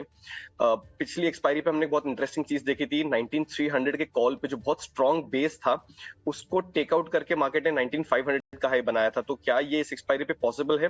बिल्कुल, बट थोड़ा अनलाइकली लग रहा है। तो मैं कहूंगा यहाँ थोड़ी सी प्रॉफिट बुकिंग करके चले। हालांकि आने वाले दिनों में ये जो मोमेंटम है ये बढ़ते हुए आपको बिल्कुल नजर आएगा ऑन बोथ द इंडिसेस। इसीलिए हम लगातार बाय ऑन डिप्स की बात कर रहे थे। अब जहां तक स्टॉक स्पेसिफिक एक्शन की बात है, जो एक स्टॉक मेरे रेडार पे आ रहा है वो है रूट मोबाइल। स्टॉक एक बहुत ही अच्छे मोमेंटम में चल रहा था। इसमें हमने हल्का सा डिप आते हुए देखा जहां स्टॉक अपने 20 डे मूविंग एवरेज के करीब गया, थोड़ा नीचे फिसला था, बट अब इसने उस प्रॉफिट बुकिंग के दौर के बाद फिर से एक जो अपवर्ड मूव है ये शुरू किया है। सो यहाँ पे मेरी सलाह रहेगी कि फ्रेश बाइंग इनिशिएट कर सकते हैं। यहाँ पे 1675 आपका पहला टारगेट रहेगा, 1700 दूसरा टारगेट, और स्टॉप लॉस जो है इसको आप 1600 के जरा सा नीचे लेके चलें जहां इसका 20 डे मूविंग एवरेज प्लेस्ड है। सो ओवरऑल सेटअप पॉजिटिव लग रहा है, ओपनिंग शानदार है, लेकिन थोड़ा सा प्रॉफिट बुकिंग करते चले अलोंग द वे। और रूट मोबाइल आज के लिए एक अच्छा पिक बन सकता है on the buy side. Route Mobile on the buy side. Prashant, अच्छी शुरुआत है। इनफैक्ट हम देख रहे हैं निफ्टी के 50 शेयरों में से 40 शेयर्स में अच्छी मजबूती, और सिर्फ निफ्टी नहीं, सारे इंडिसेस, सारे सेक्टर, सारे पॉकेट्स में अच्छा एक्शन है। आप बताइए आपकी नजर कहाँ है? जी Mansi, good morning to the panel. मैं जो स्टॉक्स ट्रैक कर रहा हूँ फिलहाल, तो मेरे रडार पे रहेंगे सबसे पहले टाइम टेक्नोप्लास्ट। मुझे लग रहा है यहाँ पे एक बहुत अच्छी तेजी आ सकती है। एक बहुत अच्छे लेवल पे जो 125 का रेजिस्टेंस था उसके ऊपर वो सस्टेन कर रहा है। तो मेरा यहाँ पे स्टॉप लॉस होगा 118 क्लोजिंग बेसिस स्पॉट में। जो टारगेट मैं देख रहा हूँ करीबन 160 160 तक देख रहा हूँ। नेक्स्ट पिक मेरा होगा फर्टिलाइजर सेक्टर से आरसीएफ। यहाँ पे मेरा स्टॉप लॉस होगा 104 क्लोजिंग बेसिस, और जो टारगेट मैं देख रहा हूँ करीबन 135 से लेके 40। मुझे लग रहा है कि ये दो स्टॉक्स अगले कुछ दिनों के लिए अच्छे रिटर्न्स दे सकते हैं।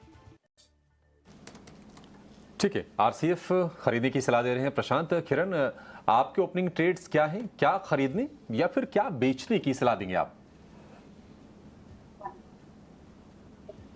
जिस तरह से निफ्टी के अंदर हम रेजिस्टेंस के आसपास ट्रेड कर रहे हैं, 19,500 के ऊपर आप देखोगे तो 3 लाख प्लस का कॉल राइटिंग हम देख रहे हैं। तो कहीं ना कहीं 19,500 would be the profit booking zone. अगर आप रिस्कियर ट्रेडर हैं तो डेफिनेटली यहाँ पे एक बार रिस्क रिवॉर्ड रेशियो काफी अच्छा है, शॉर्ट सेल करके जाना चाहिए, क्योंकि हमारे पोजिशनल टारगेट तो 19,000 के आसपास है। सिमिलर बैंक निफ्टी की मैं बात करूं तो बैंक निफ्टी में 45,000 से लेके 45,200 यहाँ पे एग्रेसिवली कॉल राइटिंग होना स्टार्ट हो गया है। तो यहाँ पे भी हमें अपॉर्चुनिटी मिल रही है, तो रिस्क रिवॉर्ड रेशियो काफी फेवरेबल है। 45,000 के आसपास आप बैंक निफ्टी में शॉर्ट सेल कर सकते हो 45,200 का स्टॉप लॉस लेके। तो निफ्टी बैंक निफ्टी में डेफिनेटली हम नेगेटिव साइड ट्रेड ले रहे हैं या तो शॉर्ट सेल के ट्रेड ले रहे हैं। लेकिन स्टॉक स्पेसिफिक देखे तो फार्मा के अंदर आप ध्यान रख सकते हो। शिप्ला के अंदर, शिप्ला अगर आप देखोगे तो लास्ट 3-4 दिन से कंटिन्यूसली हम 1030 का एक पिवट हाई देख रहे थे जो क्रॉस नहीं हो रहा था, लेकिन कहीं ना कहीं स्टॉक अपने 200 डेज मूविंग एवरेज को होल्ड करके रखा था। तो शिप्ला के अंदर आप डेफिनेटली ध्यान रख सकते हो। और जनरली हमने देखा है कि मार्केट में जब गिरावट आती है तो pharma and FMCG would be the defensive sector for the day. तो आज अगर मार्केट में कोई गिरावट भी आती है या तो मार्केट यहाँ से परफॉर्म भी करता है तो शिप्ला वुड बी द स्टॉक के आप ध्यान रख सकते हो। 1030 के ऊपर डेफिनेटली लॉन्ग करके जाना चाहिए। एक अग्रेसिव स्टॉप लॉस आप 1020 का मेंटेन कीजिए, और जिस तरह के चार्ट पैटर्न है 1050 तक के टारगेट आप एक्सपेक्ट कर सकते हो शिप्ला के अंदर। आपको खरीदना है 1020 रुपए का स्टॉप लॉस और 1050 रुपए के टारगेट के लिए। लेकिन आज भी हम देख रहे हैं कि mid cap small cap space में बहुत ही ज़बरदस्त रौनक है। नतीजे अच्छे आए थे। आनंद राठी के और शेयर में हम बहुत ही बढ़िया उछाल देख रहे हैं, करीब करीब 15% अब ये शेयर ऊपर आ गया है। इसके अलावा जेंटिक ड्रोन मैन्युफैक्चरिंग वाली कंपनी है, इनको सरकार से ऑर्डर भी मिला है, एक्सपोर्ट ऑर्डर भी अच्छे हैं। आज फिर से 10-12% ऊपर ये शेयर ट्रेड कर रहा है। पॉली मेडिक्योर, इस शेयर में भी लगातार हम तेज़ी का एक सत्र देख रहे हैं, 7% की तेज़ी पॉली मेडिक्योर के शेयर में है। और दीप इंडस्ट्री, जिसको लेकर कुछ खबरें भी आई थी, यहाँ पर 5.5% के आसपास की तेज़ी हमें देखने को मिल रही है। अब मयूरेश, ज़रा आपसे ना जेंटेक पर व्यू चाहेंगे, और चूंकि लगातार ये शेयर फोकस में है, लगातार तेजी का मोमेंटम है। 5 सत्र की अगर बात करें तो ये शेयर 5 सत्र में ही जेंटेक का शेयर 50% चल चुका है। आपको लगता है कि ये जो रनअप है ये क्या जस्टिफाइड है, या फिर कहीं ना कहीं अब वैल्यूएशंस वाला कंसर्न होना चाहिए और किसी को नया निवेश करने से पहले 2-3 बार सोच लेना चाहिए अच्छे से? सोच लेना चाहिए, क्योंकि I think the run up has been too fast and too furious. Obviously tailwinds काफी है ये स्टॉक के लिए, one of the sold stocks drone and ancillary manufacturing में। ऑर्डर बुक ठीक ठाक रह सकती है, but again I think incrementally coming to the point, even if order book starts flowing in, समय लगेगा एग्जीक्यूशन के लिए। तो टेलविंड सेंटिमेंट्स काफी फेवर कर रहे हैं सेक्टर को, but valuations have gone out of whack at this point of time। तो मुझे लगता है fresh investors definitely should wait for a decline. वो कब आएगी पता नहीं, क्योंकि सेंटिमेंट्स और मोमेंटम ये सेक्टर और स्टॉक्स के साथ बिल्कुल बरकरार है अभी। लेकिन valuations is still a concern. Positions हैं तो बने रहे, लेकिन नई पोजीशंस अब नहीं बनेगी, क्योंकि इंतजार करना चाहिए, काफ़ी ज़्यादा चल चुका है स्टॉक। बजिंग स्टॉक कैटेगरी में अगर आप देखेंगे, रियल एस्टेट पैक में आशियाना हाउसिंग है जो अच्छा चल रहा है, गोदरेज प्रॉपर्टीज़ में अच्छा एक्शन आज हम देख रहे हैं। वहीं कोल्टे पाटिल में भी शुरुआती मजबूती देखने को मिली। इसके अलावा आनंद राठी, जिसका जिक्र अभी किया, काफ़ी अच्छे नंबर्स और वो नंबर्स का इम्पैक्ट आप देख रहे हैं। साथ ही अगर आप देखेंगे हिंडाल्को के चार्ट्स भी दिन की शुरुआत से अच्छी मजबूती का मोमेंटम पकड़ते हुए करीब 1.5 से 2% की तेज़ी दिखा रहे हैं। और साथ ही एरोस्पेस एंड डिफेंस काउंटर्स पर नज़र रखनी चाहिए, क्योंकि प्रधानमंत्री नरेंद्र मोदी के जो दौरे के ठीक साथ साथ कई सारी डील्स की संभावनाएं हैं, उसका इम्पैक्ट है, और एरोस्पेस डिफेंस लगातार फोकस में भी रहेगा। कुछ डेटा पैटर्न्स आपने इस पर राय दी थी, और आपके दोनों ही टारगेट्स अचीव हो रहे हैं। 2121 के लेवल्स पर डेटा पैटर्न्स के स्टॉक को देखना चाहेंगे। टीवी स्क्रीन पर डेटा पैटर्न्स लेकर आएं। यहाँ अच्छी तेजी, करीब 6% के मूव्स नजर आ रहे हैं।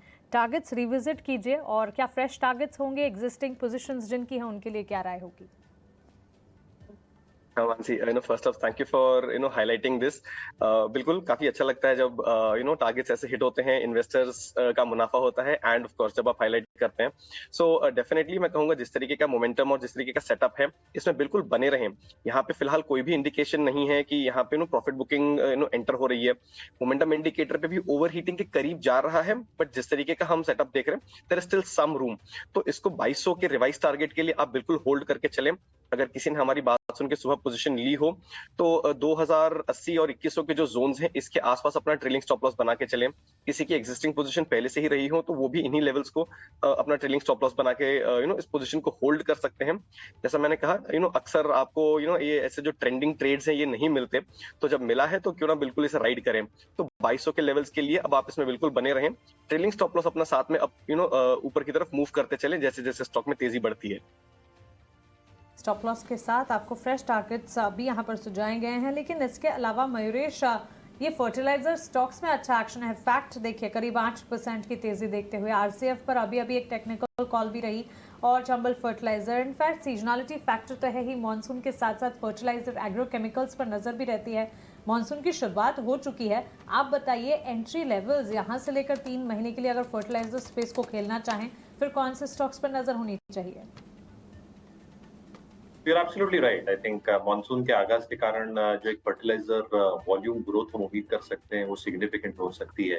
The best part for this sector as a whole, जो इनपुट कॉस्ट है वो अच्छे खासे कम हो चुके हैं। अगर आप देखें, rock phosphate prices, phosphoric acid prices, ammonia prices have all come down quite significantly. उसमें आई थिंक जो सरकार ने एक सब्सिडी का आउटगो रखा है, कहीं ना कहीं आई थिंक जो एक रीपेमेंट शेड्यूल हो सकता है काफी फास्ट हो सकता है, जो वर्किंग कैपिटल साइकिल को कंस्ट्रेन करता है और जो कैश फ्लोज में इंप्रूवमेंट लाएगा। तो कहीं ना कहीं आई थिंक ये स्टॉक्स बिल्कुल फ्लेवर में रहेंगे।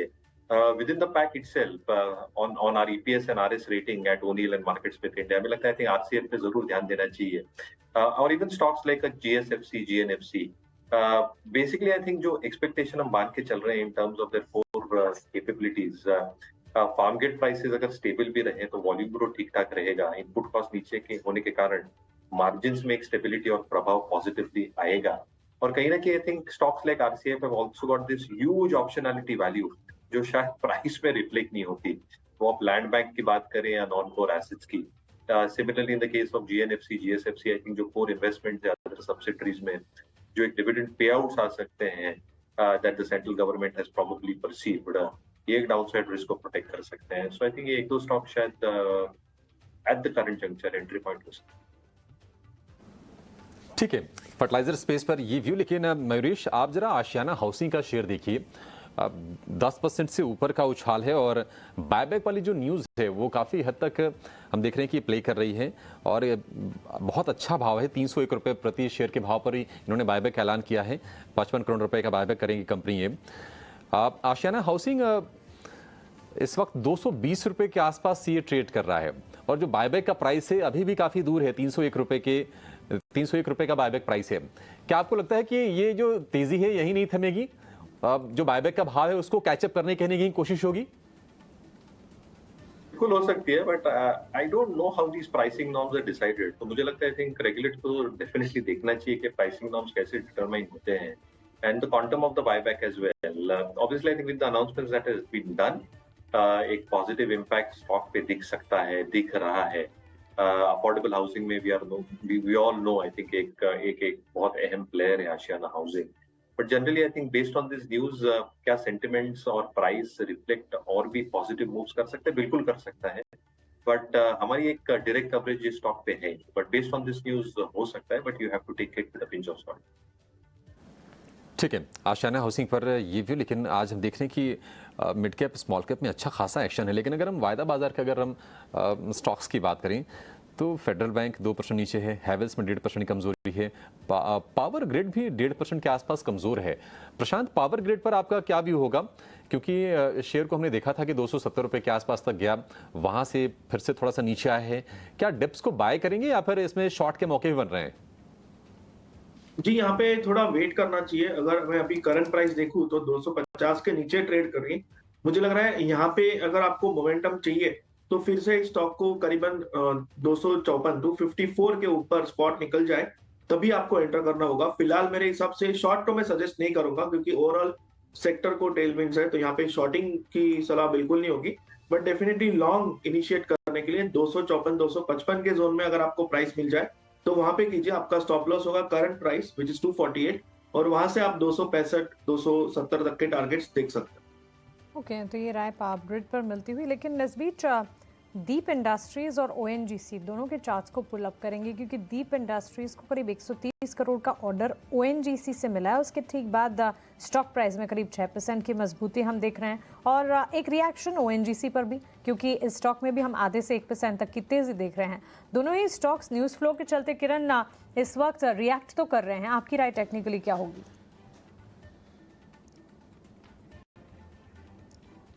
ओके, अंकुश, दीप इंडस्ट्रीज और ओएनजीसी पर आप एक बार टेक्निकल आउटलुक बताएं। बिल्कुल मानसी, देखिए डीप इंडस्ट्रीज की अगर बात करें तो यहाँ पे एक अच्छा खासा अप ट्रेंड चल रहा था और हमने 3 से 4 सेशन पहले एक ब्रेकआउट ऑलरेडी आते हुए देखा था कंसोलिडेशन का, तो ऑलरेडी स्टॉक में मोमेंटम तो था ही। इस न्यूज के चलते जो रिएक्शन होना था ये ऑलरेडी कहीं ना कहीं लग रहा है आ चुका है, बिकॉज आप देखिए स्टॉक 220 का हाई लगा के ऑलरेडी एक प्रॉफिट बुकिंग का दौर दिखा रहा है। तो मैं कहूंगा अब यहाँ थोड़ा वेट करें, जिनकी एग्जिस्टिंग पोजिशन हो वो 200 के स्टॉप लॉस के साथ इसमें बने रहे, ट्रेलिंग स्टॉप लॉस के साथ। फ्रेश पोजिशन अब मैं इसमें फिलहाल रिकमेंड नहीं करूंगा। जहां तक ओएनजीसी की बात है, वेल यहाँ पे एक अच्छा खासा सर्ज है। अगर देखें आप तो बहुत समय के बाद ये जो 165 to 167 का एक रेजिस्टेंस जोन था, इसको क्रॉस करके आज इसके ऊपर ट्रेड कर रहा है। हम यहाँ पे ऑलमोस्ट गोल्डन क्रॉसओवर को एग्जीक्यूट होते हुए देख रहे हैं, तो थोड़ा सा यहाँ पे पेशेंस रखें। यहाँ पे जैसे ही ये 169 या 170 के जो जोन्स हैं इनके ऊपर जाएगा, सस्टेन होगा, तब यहाँ पे आप एक अच्छा मोमेंटम आते हुए देखेंगे जो स्टॉक को 178 और 185 के लेवल्स तक लेके जा सकता है। तो हल्का सा रेजिस्टेंस के करीब है, तो थोड़ा सा यहाँ पे वेट कर ले। 170 के ऊपर आपके लिए क्लियर बाय बन जाएगा, तब आप इसमें फ्रेश एंट्री ले सकते हैं। सो एक कंडीशनल बाय रहेगा। ओवरऑल सेटअप फिलहाल पॉजिटिव है। किसी की एग्जिस्टिंग पोजीशन हो तो 165 के ट्रेलिंग स्टॉप लॉस के साथ बने रहें। 170 के लेवल्स का करेंगे इंतजार, उसके बाद क्लियर बाइंग साइंस यहां पर मिलते हुए। इसके अलावा एजेंसीज के हवाले से आपको खबर मिल रही है अडानी ग्रीन के Q1 अपडेट्स आते हुए इनकी ऑपरेटिंग कैपेसिटी और एनर्जी सेल्स में बढ़त की खबर। एनर्जी सेल्स करीब 70% बढ़ी हैं। सालाना आधार पर ये डेटा आप देख रहे हैं, करीब 1.25% तक की तेजी है। और साथ ही अगर आप देखेंगे अडानी ग्रीन्स Q1 अपडेट में इनके ऑपरेटिंग एफिशिएंसी में भी बढ़त की खबर देखने को मिली है। एनर्जी बिक्री में 70% की बढ़त सालाना आधार पर, और इसके अलावा स्टॉक प्राइस में भी एक इम्पैक्ट करीब 1.5% का देखने को मिला है। लेकिन प्रशांत, मेटल स्टॉक्स में जो बाइंग आई है, Hindalco, SAIL, Jindal steel, Hindustan copper, ये सारे के सारे स्टॉक्स करीब 2 से लेकर 2.5% तक की मजबूती आज के सत्र में देख रहे हैं। मेटल स्टॉक्स पे कोई राय होगी या फिर वॉच लिस्ट में ही रखेंगे इसे? जी मानसी, हिंडाल्को मुझे काफी, Jindal steel already out perform कर रहा है, अभी मुझे लग रहा है इस लेवल में हिंडाल्को बेटर लग रहा है, यहाँ पे बाइंग की जा सकती है। आपका करंट स्टॉप लॉस जो होना चाहिए वो होना चाहिए करीबन 425, 425। इसमें मोमेंटम आएगा 440 के ऊपर, 440 स्पॉट के ऊपर, और मुझे लग रहा है तब पोजीशन ऐड की जा सकती है। और यहाँ से हम करीबन 450, 55 के ऊपर के टारगेट्स भी देख सकते हैं, करीबन 460। जस्ट मोमेंटम शुरू हो रहा है, मुझे लग रहा है ये 440 के ऊपर क्लोज हो जाए तो ये स्ट्रेट करीबन 465 तक के लेवल दिखा सकता है। ठीक है, 465 तक के लेवल हिंडाल्को में आ सकते हैं। लेकिन मयूरेश, आपसे जरा व्यू चाहेंगी पीबी फिनटेक के शेयर पर, क्योंकि इसमें हम लगातार अच्छे मूव्स देख रहे हैं। एनालिस्ट मीट में जो मैनेजमेंट की कमेंट्री थी वो बाजार को काफ़ी पसंद आ रही है। और आपको याद भी होगा कि कोटक इंस्टीट्यूशनल इक्विटीज़ ने 725 का टारगेट दिया था, वो अचीव करके अब ये शेयर पार भी निकल गया है। महीने भर में करीब करीब 20-22% के मूव्स हैं और ये 52 हफ्ते के ऊपरी स्तर पर ट्रेड कर रहा है। आपको भरोसा है, क्या लगता है कि अभी और ऊपर के लेवल्स आ सकते हैं, या फिर जिनको प्रॉफिट हो रहा हो ठीक ठाक वो प्रॉफिट टेकिंग कर लें शेयर में? आई थिंक एक अच्छी खासी मूव जस्टेड हो चुकी है in terms of price performance. So मेरे हिसाब से आई थिंक जितना मैनेजमेंट ने एक एक्सपेक्टेशंस रखी थी लोअर लेवल से, और जैसे वो डिलीवर कर पा रहे हैं in terms of there numbers, I think उससे एक अच्छा खासा I think move stock price पे आ चुका है। ऑब्वियसली आई थिंक जैसे ये तिमाही में, अगले तिमाही में आई थिंक नंबर्स आएंगे और अगर सेम ट्रैक पे रहे तो पॉजिटिव मोमेंटम स्टॉक में बिल्कुल बरकरार रहेगा। बट थोड़ी सी पार्शियल बुक करने में स्टॉक में कोई हर्ज नहीं है। From the lower level that you probably seen, stock has significantly moved higher, तो एक मार्जिनल प्रॉफिट बुकिंग आप बिल्कुल कर सकते हैं। और अगर नंबर्स ये डिलीवर कर पा रहे हैं जैसे they are walking the talk, मुझे लगता है within the platform company शायद ये उधर के स्टॉक रह सकता है। Can be a shining light और a light of beacon within those platform companies as well, but एक नॉमिनल प्रॉफिट बुकिंग आप शायद स्टॉक में थोड़ी सी प्रॉफिट चेकिंग कर लेने में समझदारी है पीवी फिनटेक के शेयर में, क्योंकि हम देख रहे हैं कि ये जो न्यू एज टेक्नोलॉजी स्टॉक्स हैं वहाँ पर एक अच्छी बाइंग हुई है पिछले कुछ सत्र में। पेटीएम के शेयर में भी कल हम तेज़ी देख रहे थे, आज थोड़ा सा सुस्ताने की कोशिश कर रहा है। लेकिन एक और छोटी सी कंपनी है मयूरेश, उस पर आप ही व्यू दीजिए। एमटार टेक डिफेंस सेगमेंट की कंपनी है। अच्छी चीज़ ये है कि इसके प्रोमोटर बड़े सॉलिड हैं और मिसाइल टेक्नोलॉजी से कुछ संबंधित ये प्रोडक्ट्स बनाती है एमटार टेक। 5% के आसपास के मूव्स आज इसमें हैं और लोअर लेवल्स पर से बहुत अच्छी इसमें बाइंग हुई है। एमटार टेक, क्या व्यू है आपका? क्या ये शेयर अभी और चलता रहेगा? मोमेंटम बरकरार रह सकता है। 2-3 चीजें, एक आई थिंक ऑर्डर बुक ठीक ठाक है, दूसरा स्पेस और क्लीन एनर्जी दोनों एस्पेक्ट्स में ये अच्छा खासा आई थिंक एक प्रोविजनिंग करते हैं। इनकी जो पार्ट्स लगते हैं वो न्यूक्लियर एनर्जी हो, सिविल पर्पसेस के लिए, या स्पेस टेक्नोलॉजी हो, मिसाइल्स टेक्नोलॉजी हो, इसमें जो क्रिटिकल कंपोनेंट्स लगते हैं, जो इनके पार्ट्स है, रोडल स्क्रूज हो, एक्टिवेटर्स हो, जो हाई स्पीड फैब्रिकेशन शीट्स ये बनाते हैं, इसके वजह से मुझे लगता है टॉप लाइन ग्रोथ बरकरार रह सकती है। Management is sounding very very confident. In fact ये वर्ष के लिए उन्होंने कहा है कि शायद 45 से 50% की टॉप लाइन ग्रोथ करें based on that expanded base last year का। मार्जिन्स ठीक ठाक रही है, थोड़ा कॉम्प्रेशन हमने जरूर देखा था पिछले वर्ष, बट स्टेबल रहनी चाहिए। बैलेंस शीट काफी स्ट्रॉन्ग लग रही है। Looking at the kind of clients that they probably got, आज जो ऑर्डर बुक है और जो मैनेजमेंट टॉप लाइन ग्रोथ की बात कर रही है, ये सारी जिस्टेटेड फैक्टर्स फ्लो थ्रू हो सकते हैं इबिटा और बॉटम लाइन पे। हमें लगता है कि मोमेंटम बिल्कुल स्ट्रॉन्ग है। यस, एमटार टेक में इनफैक्ट एरोस्पेस डिफेंस में अभी हम डेटा पैटर्न्स की भी बात कर रहे थे। एमटार टेक में भी 5.5% के मूव्स, काफ़ी अच्छी बढ़िया मजबूती, और इनके चार्ट्स को अगर पिछले कुछ सेशंस में भी देखेंगे तो वहाँ पर भी अच्छा खासा एक्शन दिखा। लेकिन आज विप्रो के नतीजे आने वाले हैं। उससे ठीक पहले विप्रो में हल्की हल्की बाइंग आप देख पाएंगे। इसके अलावा फेडरल बैंक के नंबर्स भी आने वाले हैं। फेडरल बैंक के चार्ट्स आज परफॉर्म नहीं कर पा रहे हैं, तो कॉशियस आउटलुक है इवन बिफोर द नंबर्स। और टाटा मेटलिक्स को भी एक बार देखेंगे। फेडरल बैंक करीब 4% की गिरावट देखते हुए दिन के निचले स्तर पर इस वक्त, और टाटा मेटलिक्स के काउंटर भी, क्योंकि टाटा मेटलिक्स 1-1.25% की तेजी दिख रहा है नतीजों से ठीक पहले। लेकिन इन सब के साथ साथ एंजल वन के नतीजे भी आज ही आने वाले हैं और नंबर से ठीक पहले स्टॉक में है पॉजिटिव मूवमेंट। एंजल वन के पिछले 1 महीने के, पिछले 3 महीने के और 6 महीने के अगर चार्ट्स को देखेंगे, इनफैक्ट कुछ आपसे जानना चाहेंगे, स्टॉक ट्रैकर के हिसाब से तो हमने 1 महीने में करीब 20% के मूव्स देखे हैं। पिछले 6 महीने में भी स्टॉक ने काफ़ी अच्छा रिएक्ट किया है। 40% तक के रिटर्न्स 3 महीने के लेवल्स में ही देखने को मिल रहे हैं। नतीजों से ठीक पहले अच्छा एक्शन है। Improvement active client user base में भी हम देख ही चुके हैं। फंडामेंटली काउंटर काफ़ी मजबूत है। टेक्निकली भी आपके रेडार पर लगातार रहता है। क्या राय होगी नतीजों से ठीक पहले? बिल्कुल मानसी, और देखिए जो भी टारगेट्स हमने इसमें डिस्कस किए थे इन द रीसेंट रैली वो सारे ही इसमें हिट होते हुए नजर आए हैं।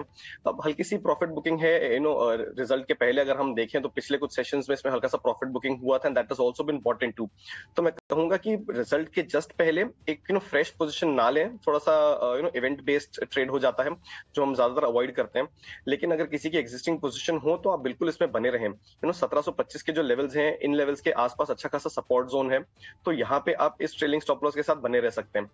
एक बार ये इवेंट हो जाता है, there is a very good chance कि जो इसके रीसेंट हाई से 1800 के करीब के उसको ये क्रॉस कर देगा, जिस तरीके का इसमें सेटअप हम बनते हुए देख रहे हैं।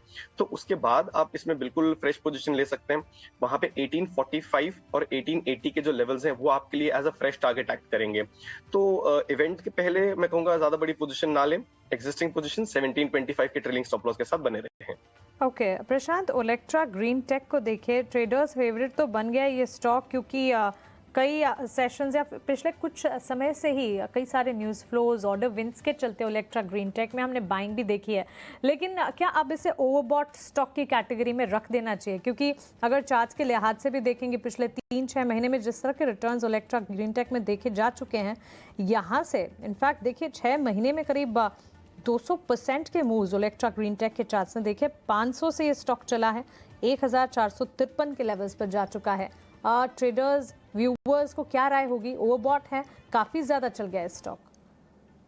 जी मानसी, ओवरबॉट टर्म तो मैं ऐसे स्टॉक्स में यूज नहीं करता हूँ। ये नॉर्मली जब ऑल टाइम हाई में चलते हैं तो ये बहुत एक्सपेक्टेड मूव होती है, जैसे आपने शायद जेबीएम ऑटो में भी देखा होगा। बट डेफिनेटली इस लेवल में मैं फ्रेश एंट्री तो रेकमेंड नहीं करूंगा, बट जिनके पास हो तो मेरी सलाह होगी कि क्लोज ट्रेल ना करें। करीबन आप अगर आपके पास जो पोजीशन हो 20-25 का प्रॉफिट बुक कर लीजिए। इस लेवल पे कंफर्टेबल बुकिंग होगी। बैलेंस जो पोजीशन हो उसको आप डीप स्टॉप लॉस यानी 1320-1340 के आसपास, यहाँ से 100 पॉइंट दूर रखो। थोड़ा इसको हम विगल रूम कहते हैं, यानी थोड़ी जगह दो उसको, ताकि हिट एंड गो ना हो, और बिल्कुल बने रहो। ऐसे स्टॉक्स नॉर्मली आपके हाथ में अगर हो तो इनमें जल्दबाजी प्रॉफिट बुकिंग की नहीं करनी चाहिए। 20-25% बुक करके बैलेंस पोजीशन ट्रेल करनी चाहिए। ओलेक्ट्रा ग्रीन टेक पर ये व्यू, लेकिन बाजार हम देख रहे हैं कि फिर से रिकॉर्ड ऊंचाई के करीब पहुंच गया है। 19,514 का स्तर आपको दिखेगा निफ्टी पर, और 52 वीक जो हाई है वो है 19,523.6 का। तो 10-12 अंकों के आसपास की दूरी रह गई है। बहुत ही बढ़िया बाजार की शुरुआत आज हम ये कह सकते हैं। और आज हम देख रहे हैं कि मेटल स्टॉक्स में अच्छी रौनक है। हिंडाल्को आज लीड कर रहा है। इसके अलावा टाटा स्टील में तेजी है, JSW स्टील में भी हम तेजी देख रहे थे। आज थोड़ी सी नरमी वहां पर हम हालांकि देख रहे हैं, लेकिन IT स्टॉक से अच्छा मोमेंटम है। TCS 2% ऊपर आ गया है। थोड़े से मिले जुले नतीजों की चर्चा हो रही थी, लेकिन इस स्टॉक ने स्ट्रेंथ दिखाई है। LTI माइंट्री जो कि आज से निफ्टी में ये शेयर जगह ले रहा है HDFC लिमिटेड की, तो निश्चित तौर पर जब कोई भी शेयर इंडेक्स का पार्ट बनता है तो उसमें फंड्स थोड़े से एक्टिव हो जाते हैं, उसमें बाइंग थोड़ी सी आने लगती है। अब वो केस आज हम देख रहे हैं LTI माइंट्री के शेयर में भी। इसके अलावा ऑटो में हम देख रहे हैं कि हीरो मोटो, M&M, बजाज ऑटो, ये तमाम स्टॉक्स आज बाजार को सहारा देने का काम कर रहे हैं। तो मेटल, ऑटो, IT ये 3 खेमे आज बाजार को ऊपर ले जा रहे हैं और बिल्कुल रिकॉर्ड ऊंचाई पर बाजार इस वक्त ट्रेड कर रहा है। 1500 से ऊपर शेयर हैं हरे निशान में और 460 शेयर इस वक्त NSE पर लाल निशान में कारोबार कर रहे हैं। मयूरेश जी, जरा आपके लिए एक थोड़ा मुश्किल सवाल मैं पूछूंगा, क्योंकि हम देख रहे हैं कि देखिए JSW स्टील का जो शेयर है, अच्छा ठीक है, ये प्रशांत इसका जवाब आप दीजिए कि अगर हम टेक्निकल चार्ट पे पूछें, क्योंकि जेएसडब्ल्यू स्टील अपने 52 वीक हाई से आसपास ट्रेड कर रहा है, लगातार हमने शेयर को चलते हुए देखा है। टाटा स्टील में भी रौनक हो रही है। हिंडाल्को हालांकि अगर हम YTD अगर रिटर्न्स देखेंगे तो नीचे जरूर दिखेगा, लेकिन यहां पर भी आज तो अच्छे मूव्स हैं ही। टेक्निकल चार्ट्स पर किसकी पोजीशन आपको ज्यादा मजबूत दिख रही है? जी, अगर आप मुझे करंट लेवल्स में पूछो तो मुझे लग रहा है कि जेएसडब्ल्यू स्टील एक रेजिस्टेंस के करीब आया है। बट जैसे मैंने कुछ देर पहले रेकमेंड किया कि मुझे हिंडाल्को इस लेवल में पसंद आ रहा है, ऐड किया जा सकता है, बट इसमें मोमेंटम आएगा जब ये 440 स्पॉट के ऊपर ट्रेड करेगा, तो आप इस करंट लेवल पे हिंडाल्को में ट्रेड शुरू कर सकते हो और 440 क्लोज के ऊपर स्पॉट में आप इसमें एग्रेसिव ऐड कर सकते हो। मुझे लग रहा है करीबन 465 तक बहुत कंफर्टेबली जा सकता है। ओके, तो चलिए ये राय इस वक्त तो क्लियरली हम देख रहे हैं ऑटोज़ हैं, मेटल्स हैं जो कि बाजार को संभालने का काम इस वक्त कर रहे हैं। लेकिन इस बीच जहां हम नतीजों की बात कर रहे हैं, HCL टेक्नोलॉजीज के नंबर्स, ओह निफ्टी नई रिकॉर्ड ऊंचाई पर 19,527 के लेवल्स और मजबूती के साथ बात करते करते इनफैक्ट अभिषेक हम कह ही रहे थे कि आज बाजार की मजबूती और नए रिकॉर्ड लेवल्स छू सकता है निफ्टी, और देखिए यहाँ पर मजबूती देखना होगा कि ये 19,500 से 550 की रेंज में जो फंस रहा है ना, अगर इसको क्रॉस करता है तो तेजी अभी और बढ़ेगी। लेकिन आज सुबह हम एक चीज ये भी कह रहे थे कि 19,300 के नीचे कमजोरी है, लेकिन 19,500 के पार और ज्यादा मजबूती के साइंस है। एक बार टेक्निकल एक्सपर्ट से यहाँ से कौन से लेवल्स एक्टिव होते नजर आ रहे हैं ये जानते प्रशांत। तो 19,527 नए रिकॉर्ड ऊंचाई पर निफ्टी पहुंचता हुआ, आगे के टारगेट्स क्या नजर आते हैं? जी मानसी, ये जो all time high new high ये सिर्फ एक इमोशनल टर्बुलेंस होता है, मैं यहाँ पे ज्यादा ध्यान नहीं देता हूँ। ओवरऑल मेरी ये राय है कि निफ्टी में अगर हम देखें, I can see push smiling very well, तो यहाँ पे अगर मैं देखूं तो मेरे हिसाब से निफ्टी में कोई भी मेजर करेक्शन, यानी मैं डिप एक्सपेक्ट कर सकता हूँ, बट कोई भी मेजर करेक्शन मेरे हिसाब से 20,200 के पहले मैं एक्सपेक्ट नहीं कर रहा हूँ। ये फ्यूचर्स के लेवल है, तो यहाँ से मैं और कम से कम 700 पॉइंट देख रहा हूँ। ऐसा नहीं कि इसी रैली में आएंगे, बट जो भी डिप्स आए वो बायबल होंगी, और जब तक मेरे हिसाब से डाउन साइड पे 19,000 का लेवल इंटैक्ट है, हम कंफर्टेबली 20,200 के लेवल तक जा सकते हैं। इसमें लीडरशिप फिलहाल तो रिलायंस ने ली हुई है, बट मुझे लग रहा है मेटल सेक्टर कंट्रीब्यूट कर सकता है। इमोशनल टर्बुलेंस है, हम मानते हैं फॉर्मेलिटी हो गई क्योंकि बाजार की नब्ज ही इतनी पॉजिटिव हो चुकी है। लेकिन एक बात तो है प्रशांत, जैसे नए रिकॉर्ड बनते हैं, बुल्स का पलड़ा भारी होता है तो जश्न का माहौल तो है ही, चाहे कितने भी रिकॉर्ड लेवल्स हम छुए। तो क्लियरली यहाँ पर बाजार ने एक अच्छी नई ऊंचाई छुई है। उम्मीद करते हैं कि सेकंड हाफ तक भी इसी तरह के लेवल्स यहाँ से और ज्यादा मजबूती नजर आए। मानसी, निफ्टी के साथ साथ ना सेंसेक्स भी रिकॉर्ड ऊंचाई पर है, निफ्टी का मिड कैप भी रिकॉर्ड ऊंचाई पर है। बस अब इंतजार है कि निफ्टी बैंक हो जाए तो पार्टी थोड़ी सी और अच्छी हो जाएगी। चलिए बिल्कुल, तो वीकली एक्सपायरी के दिन मजबूती के साइंस, लेकिन इस मजबूती के साइंस के बीच भी अभिषेक का HCL टेक्नोलॉजीज जिसके नतीजे कल आते हुए दिखे बाजार बंद होने के बाद, नंबर्स को अगर आप देखेंगे on the face of it हमने देखा नतीजे कमजोर थे, revenues of course in line थे, लेकिन साथ ही मार्जिन और मुनाफे के फ्रंट पर बिलो एक्सपेक्टेशंस नतीजे नजर आए। तो चलिए नतीजों को लेकर HCL टेक्नोलॉजीज के मैनेजमेंट से बातचीत कर ली जाए। कंपनी के CFO प्रतीक अग्रवाल अब हमारे साथ जुड़ गए। मिस्टर अग्रवाल, स्वागत है आपका इचना स्वदेश पर, अपना समय देने के लिए आपका शुक्रिया। 1% के डिक्लाइंस हमने देखे हैं Q1 रेवेन्यूज में, और इसी के साथ आस्क रेट की अगर बात करें अगले 3 क्वार्टर्स के लिए ये 2.5 से 3.5% जो कि गाइडेंस के हिसाब से वहां पर पहुंचता हुआ दिखेगा। डिस्पाइट वीक कमेंट्री जो कि देखने को मिली है, कंसर्न्स कई सारे थे, मैक्रो अनसर्टेनिटीज भी हैं IT सेक्टर के लिए ओवरऑल, क्या आपको लगता है और क्या कॉन्फिडेंस दे रहा है आपको इस गाइडेंस को अचीव करने के लिए? जब हम T20 का मैच खेलते हैं तो पहले 5 ओवर से मैच में क्या होने वाला है थोड़ा मालूम चलता है, लेकिन इसका मतलब ये नहीं कि मैच पहले 5 ओवर में जीत गए या हार गए, राइट? तो उसी तरह से अभी पहला क्वार्टर हुआ है, हमारा पाइपलाइन सबसे ज्यादा है इस समय। पिछले 1 साल में 26% ग्रोथ, पिछले 1 क्वार्टर में 18% ग्रोथ, और उसमें जो डील्स है some of the deals are in advance stage. तो इस वजह से हमें कॉन्फिडेंस है कि सेकेंड क्वार्टर में हमारी डील बुकिंग काफी स्ट्रांग रहने वाली है, और उसके वजह से सेकेंड हाफ में रेवेन्यू काफी अच्छी आने वाली है। तो उसके बेसिस पे और जितनी भी हमारी डील पाइपलाइन है, जो हमारा ऑनगोइंग काम है हम कर रहे हैं अपने कस्टमर्स के लिए, जो हमारा ऑनगोइंग रेवेन्यू रन रेट है, वो सब अकाउंट फॉर करते हुए we have still retained the revenue guidance at 6 to 8% for the company and 6.5% to 8.5% for the services business.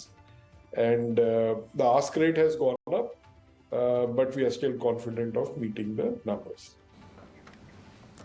ठीक है, प्रतीक जी नमस्कार। सर आपसे ये समझना चाहेंगे कि आप एक तरफ ये कह रहे हैं कि डील पाइपलाइन जो है काफ़ी दमदार है, काफ़ी मजबूत है, लेकिन पिछली तिमाही में हमने देखा है कि जो डील विंस है उसमें करीब 25% के आसपास की तिमाही आधार पर गिरावट है, और आप शायद ये बता रहे हैं कि इसमें जो कन्वर्जन को लेकर जो डिले हुआ है उसका असर आया है। आप जरा इसको समझाइए कि अभी स्थिति क्या है और आपको जो कॉन्फिडेंस है ना वो कहाँ से मिल रहा है? देखिए क्या होता है कि हर चीज एग्जैक्टली उस डेट को नहीं होती जब जो आपने प्लान किया है, क्योंकि सब कुछ आपके हाथ में नहीं होता, कुछ कस्टमर्स के हाथ में होता है, कुछ नेगोशिएशंस चल रही होती हैं। So at this stage, at the end of June, this is what we had as deal wins, 1.6 billion dollars. हमारा रन रेट नॉर्मली 2.2 बिलियन रहा है, but we are confident about the pipeline and the advanced stage of the deals, that we are quite confident we will make it up in the second quarter. So that is all I can tell you at this point in time. Okay mister Agarwal, revenues और profit के साथ साथ margins के front पर भी हमने dip देखा है। 18% से 16.8% पर जाते हुए दिखे हैं। आगे किस तरह की स्ट्रैटेजी होगी? 18-19% के मार्जिन लेवल्स को क्लॉ बैक करने की स्ट्रैटेजी क्या बनाएंगे आप, कैसे बनाएंगे? सो 17% है हमारा margin, and by the way पिछले June quarter of the previous year was also 17%, so it is not something which is very far off from the margin band. We have achieved it last year, and हमने already actions ले लिए हैं। couple of actions हमने कल announce भी किए थे। सबसे पहले जो हमारे senior management, senior mid senior management के लोग हैं, उनके लिए इस बार कोई इंक्रीमेंट नहीं दिया जाएगा। टिपिकली वो सेकेंड हाफ में दिया जाता है, जो कि इस बार नहीं होने वाला है। और जो कि जूनियर स्टाफ है उनका नॉर्मली हम 1 जुलाई से देते हैं, वो इस बार डिफर कर दिया गया है और उसको हम अक्टूबर में जाके देखेंगे कि कितना देंगे। सो वो भी इस क्वार्टर में हिट नहीं करेगा, उसका इंक्रीमेंट अगले सेकेंड हाफ में आएगा, लेकिन फर्स्ट हाफ में नहीं आएगा। इसके अलावा हमारे बहुत सारे एक्शंस प्लान्ड हैं, different line items of the P&L, उन सब पे एक्शन चल रहा है, and that is what gives us the confidence that we will still be in the 18 to 19% margin band. ठीक है, शुक्रिया प्रतीक जी नतीजों पर बातचीत करने के लिए। यहाँ से आउटलुक आपको कैसा दिख रहा है और कंपनी का भविष्य कैसा है, इस पर हमें गाइड करने के लिए बहुत शुक्रिया आपका। बाजार में मानसी हम देख रहे हैं कि क्या जबरदस्त तेजी है, बिल्कुल 150 अंक ऊपर है निफ्टी, और हो भी क्यों ना, क्योंकि वेटेज के लिहाज से जो भी बड़े स्टॉक्स हैं ना, आप उनमें मूव देखिए। 14.5% का वेटेज HDFC बैंक में ये शेयर चल रहा है। रिलायंस में 10-11% के आसपास का वेट है। 4 सत्र में करीब 7% के आसपास की तेजी होगी रिलायंस के शेयर में। तो एक बढ़िया मूव रिलायंस के शेयर में बनी, 28 रुपए के आसपास ये ट्रेड कर रहा है। ITC का 5% के आसपास का वेटेज है, ITC का शेयर चल रहा है। और बाकी स्टॉक सब IT में देखिए क्या धूम मची है, लग ही नहीं रहा कि HCL टेक के कमजोर नंबर आए हैं। HCL टेक भी रिकवर कर गया। खराब होना चाहिए था, लेकिन ऐसा नहीं लग रहा है। और इंडेक्सेस में तो अच्छी खासी मजबूती है ही, IT heavy index weights perform कर 1.5% रहे हैं। मजबूत है। इस बीच ऑटो इंडेक्स को भी एक बार देखना चाहिए क्योंकि निफ्टी ऑटो इंडेक्स भी रिकॉर्ड ऊंचाई पर। देखिए निफ्टी आईटी इंडेक्स 400 अंकों की मजबूती और निफ्टी ऑटो इंडेक्स में भी हम देख रहे हैं एट डेज हाई लेवल्स। तो इस पर चर्चा करेंगे मानसी, और मजबूती और वो भी कायम है। चर्चा करेंगे। और जो शेयर चल रहे हैं, जो बड़े स्टॉक्स, रिलायंस में आपको क्या करना है, इन्फोसिस में नतीजों से पहले आपको किस तरह की रणनीति बनानी है, क्योंकि शेयर में हम लगातार तेजी देख रहे हैं। इसके अलावा ऑटो स्टॉक्स में भी जो मोमेंटम बन रहा है जिसके आप जिक्र कर रही हैं, इस पर भी फोकस करेंगे, लेकिन एक छोटे से ब्रेक के बाद।